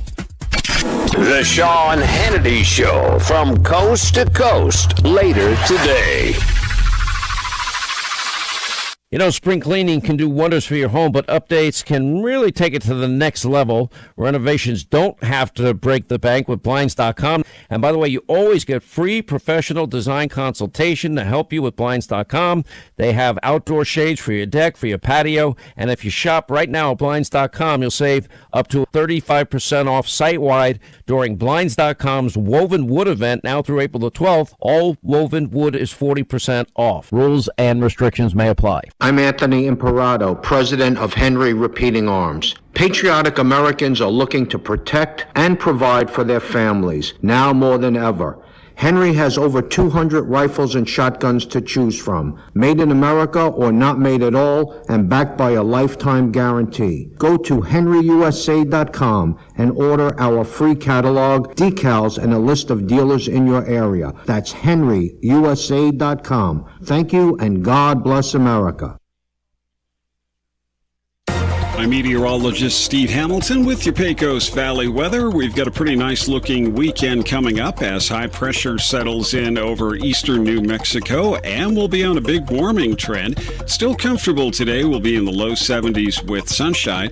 For the overnight hours, clear and cool. We'll drop into the upper 30s and then a lot warmer on Saturday. Breezy, sunny, and upper 80s, near 90 and sunny Sunday. That's your latest forecast. I'm meteorologist Steve Hamilton. It's time for the Chavez County Sports Report. We got some baseball action going on today. It'll be Roswell at Goddard. Starts at 6 o'clock. Goddard is the home team today. Roswell is the home team tomorrow. The same two teams will play again tomorrow. Tonight's game starts at 6. Tomorrow's game starts at 11 in the morning. Roswell is 6-9, and the Goddard baseball team is at 6-8. Also, we've got softball going on Saturday. Goddard at Lovington. That's the district opener for the Lady Rockets. They are 7-7. They've lost 4 in a row, all to Roswell. Lovington is 10-4, so that's going to be a chore for Goddard. Starts at 11 o'clock tomorrow. And you've got baseball tomorrow. NMMI 11-4 overall at Tucumcari for a doubleheader. That starts at 11. Baseball also. Dexter at Eunice for Twin Bill starts at 11. Sports Report brought to you by DSI. Call DSI for all your office technology needs. I'm Eric Butler at Roswell's Talk FM 106.5. With the Wall Street Business Report, I'm Rich Thomason. Wall Street opened higher this morning before turning mixed at mid-morning. It's been a week of ups and downs for the market while the Russian invasion of Ukraine rolls on against the backdrop of global inflation and the ongoing COVID pandemic. Nissan says it's working with NASA on a new type of battery for electric vehicles. Promises to charge quicker, will be lighter, and will be safe. Spirit Airlines says it will talk to JetBlue Airways about its $3.6 billion bid to combine the two airlines, which appeared to leapfrog an earlier offer by Frontier Airlines. Spirit says its directors believe that the JetBlue offer could reasonably turn out to be the better of the two deals. Treasury Secretary Janet Yellen says increased government regulation of cryptocurrency is needed to ward off fraudulent or illicit transactions. For the Wall Street Business Report, I'm Rich Thomason. Whether you're buying or selling, no one likes to be pressured into making a decision. So when Roswell Ford makes an offer to buy your vehicle, you'll have 7 days to think about it. Roswell Ford is always looking for gently used cars and trucks like yours, and we'll make you a cash offer on the spot. It'll probably be more than the other guys, and we'll give you a week to think about it. That's just the way we do business at the Tailgate Nation. So it only makes sense to see us first when you're ready to sell or to buy. Roswell Ford has southeastern New Mexico's largest inventory of nice pre-owned vehicles. Each one has survived a rigorous 139-point inspection, and Roswell Ford gives you a 3-day money-back guarantee. So if you find something you don't like, you can just bring it back. With the days getting longer and summer driving on the horizon, now's the time to start shopping for your next vehicle. So come see us at Roswell Ford, the Tailgate Nation, where we'll always give you time to think about it. 9th and Main. Join Church on the Move Good Friday, April 15th from 5:30 to 8:30 p.m. for an outdoor fun-filled family night with a free Easter egg hunt for kids ages 12 and under. Every age group that participates in the egg hunt will have a chance to win prizes, including Nintendo Switches and lots of free candy. Plus, Church on the Move will have a free feeding and petting zoo with over 40 animals, including zebras, llamas, yaks, and kangaroos. Free mechanical bull, surfboard, blow-up games, and free paintballing for the teenagers. We'll also have our local food trucks on hand with all of your favorite food. Come and join in on this fun-filled family night on Good Friday at Church on the Move, 901 West Brasher in Roswell, starting at 5:30 p.m. So what am I doing with my tax refund? I'm giving my home a makeover with new furniture from Glenn's. A new living room, dining room, and bedroom. Even a curio cabinet for my elephant collection. Glenn's has beautiful, high-quality furniture that I'll be proud of for years. And Glenn's will deliver it for free. So my tax refund and I are headed for Glenn's. And my home is going to be fresh, bright, and beautiful. Since 1953, people have been coming to Glenn's Furniture at the corner of Union and Alameda in Roswell. Martine's Capital Cafe in Roswell offers authentic and highly rated New Mexico food. Explore their amazing menu featuring huevos rancheros or asado with eggs or their green chili stew. And you can't forget their award-winning green chili cheeseburger, all made from scratch using their finest and freshest ingredients. Open for carryout with curbside delivery or limited dine-in. Just call ahead 624-2111. Martine's Capital Cafe, always pleasing the most refined palate. Open Monday through Saturday from 6 a.m. to 8:30 p.m. at 110 West 4th in Roswell. At LeGrand Funeral Chapel, we believe that every funeral should be a reflection of the life it honors. The joys, the triumphs, the faith, the family, and so much more. For us, no detail is too small, no request too big. This is Rosa Aguilar. When the time comes to choose a funeral home, we hope you'll let us serve your family. At LeGrand Funeral Chapel and Crematory, we make it personal.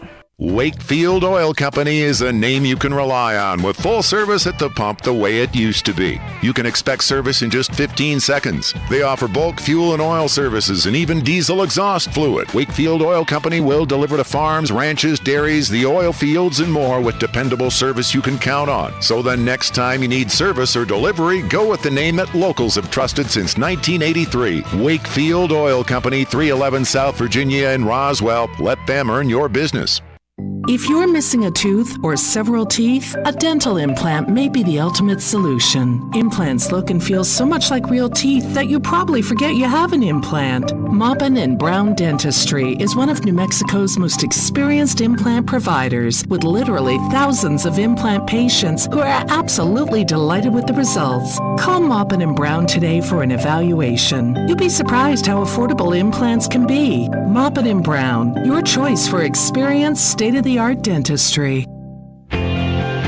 Serving part-time in the Army National Guard has led to a lot of firsts for me. The education assistance I received made it possible for me to be the first person in my family to go to school and graduate debt-free.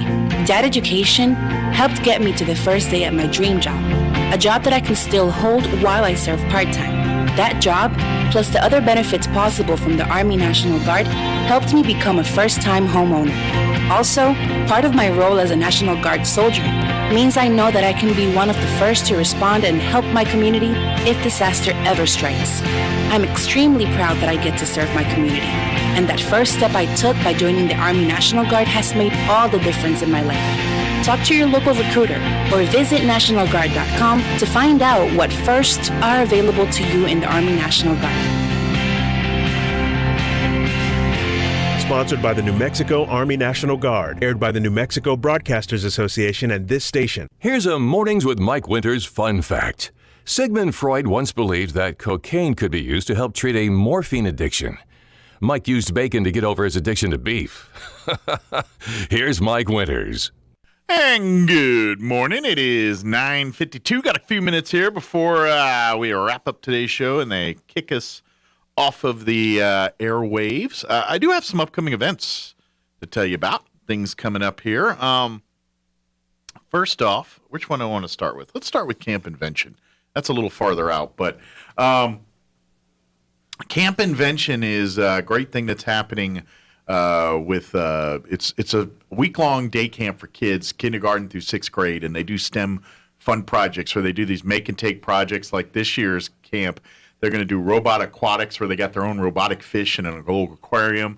They got a Spacecation event where they make this grabby thing deal. It looks like a lot of fun. Yeah, it's a lot of cool stuff. They got the National Inventors Hall of Fame. They're the people who put this together. They got a program called The Addict, and where they make spin art and do some. So there's some art stuff in that one, and then the Marble Arcade where they make these marble arcades, and so they work with all this cool stuff, and they get to keep these projects and take them home and show them off and do all that, and they're learning all this STEM. I was going to say, tell them the website. That way they can go and look at it. Yeah, go to invent.org, and if you go to invent.org/camp, that'll take you to the page where it says "Find a camp near you." You type in Roswell NM, and then the camp will pop up. It's going to be June 6th through June 10th, and it'll be at First United Methodist Church there on Pennsylvania. Ooh. And it's daily, June 6th through 10th from 9 a.m. to 3:30. Cost for the camp is $255. They do, if you need a partial scholarship for that and need some help, you can reach out to Peggy Bolin, and she can help you with that. However, if those hours and you'd like, they offer extended day camp hours for maybe if your work schedule is I'm at work by 9, I can't get them at 9. Well, they offer a extended day, and it's for an additional $80, and then your camp would run from 7:30 a.m. until 5:30 p.m. Ooh. So the official camp would run 9 to 3:30, but during that 7:30 to 9 and from 3:30 to 5:30. If they're there, they're doing other projects. They're working, so it's like another camp within the camp. So if you need that because of work requirements and things, then reach out. But go to invent.org and reach out to Peggy Bolin if you have any questions or would need some information about a partial scholarship. Her number is 575-420-9955.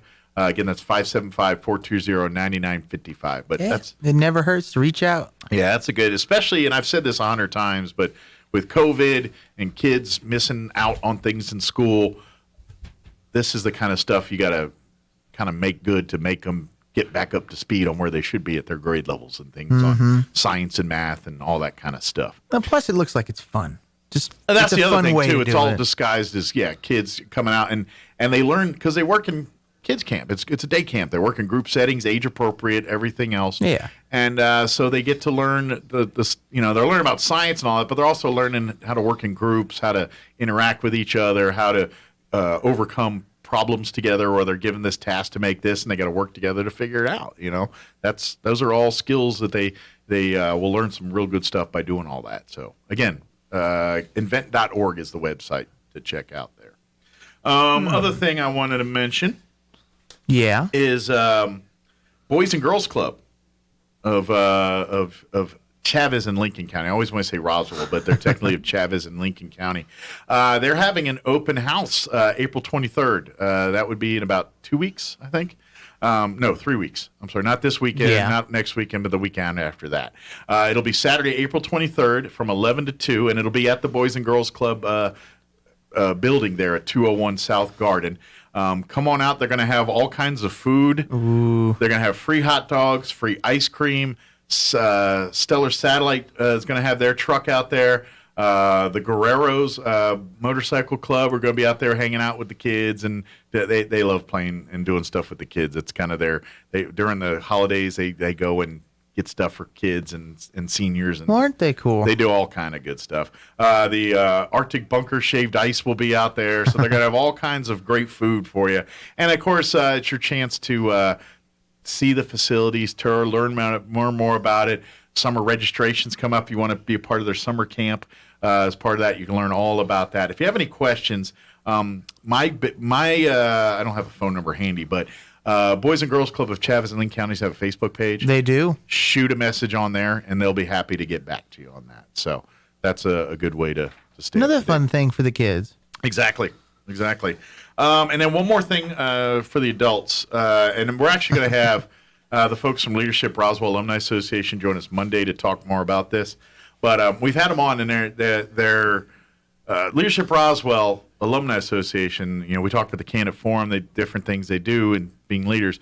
But their annual awards banquet, which has been kind of on the back burner for COVID the last couple of years, is now happening in June. And at that banquet, they announce some winners, awards. They present awards to leaders in our community, from our youth leaders to our Leadership Roswell Alumni Leader Award winner to a Lifetime Achievement. There's various, but they're looking for you to nominate people for this. We've gotten a bunch, but the deadline to get those in is April 15th. If you call or email Elaine Mayfield at Condor, CONDOR, at DFN.com, and she'll get you an application for information on all that stuff. But and like I said, tune in Monday morning. They're going to be on, I believe, in the 9 o'clock hour to tell us more about that. So, I was thinking I was done. I got another minute. Well, I was going to say, I hope that nobody tells any bad jokes at the award ceremony. Well, I make no promises. If I'm there, there's a possibility of a bad joke coming out. That's just what I do. It ain't bad, but no, it's we've had there's some really great people that get nominated, obviously, and there's and Elaine will be happy to explain, and we'll talk about it more Monday about some of the requirements. But so if you know any coaches or people that work with youth a lot, that's one of our awards. Or if you know someone that's just involved in a bunch of stuff in our community, or for a lifetime, I think they at least want someone at least 70 or older, but someone who's just committed to our. These are the nominations. Somebody that's just in the community, doing stuff. They're just always doing stuff, and they show up, and they don't do it for recognition or anything. They're just there because they want to do good things. So please reach out to Elaine and nominate. But tune in Monday. We'll talk more about that. All right, we got to go. Thanks for allowing us to be a part of your day. Have an amazing weekend. We'll talk to you bright and early Monday morning. You're listening to 106.5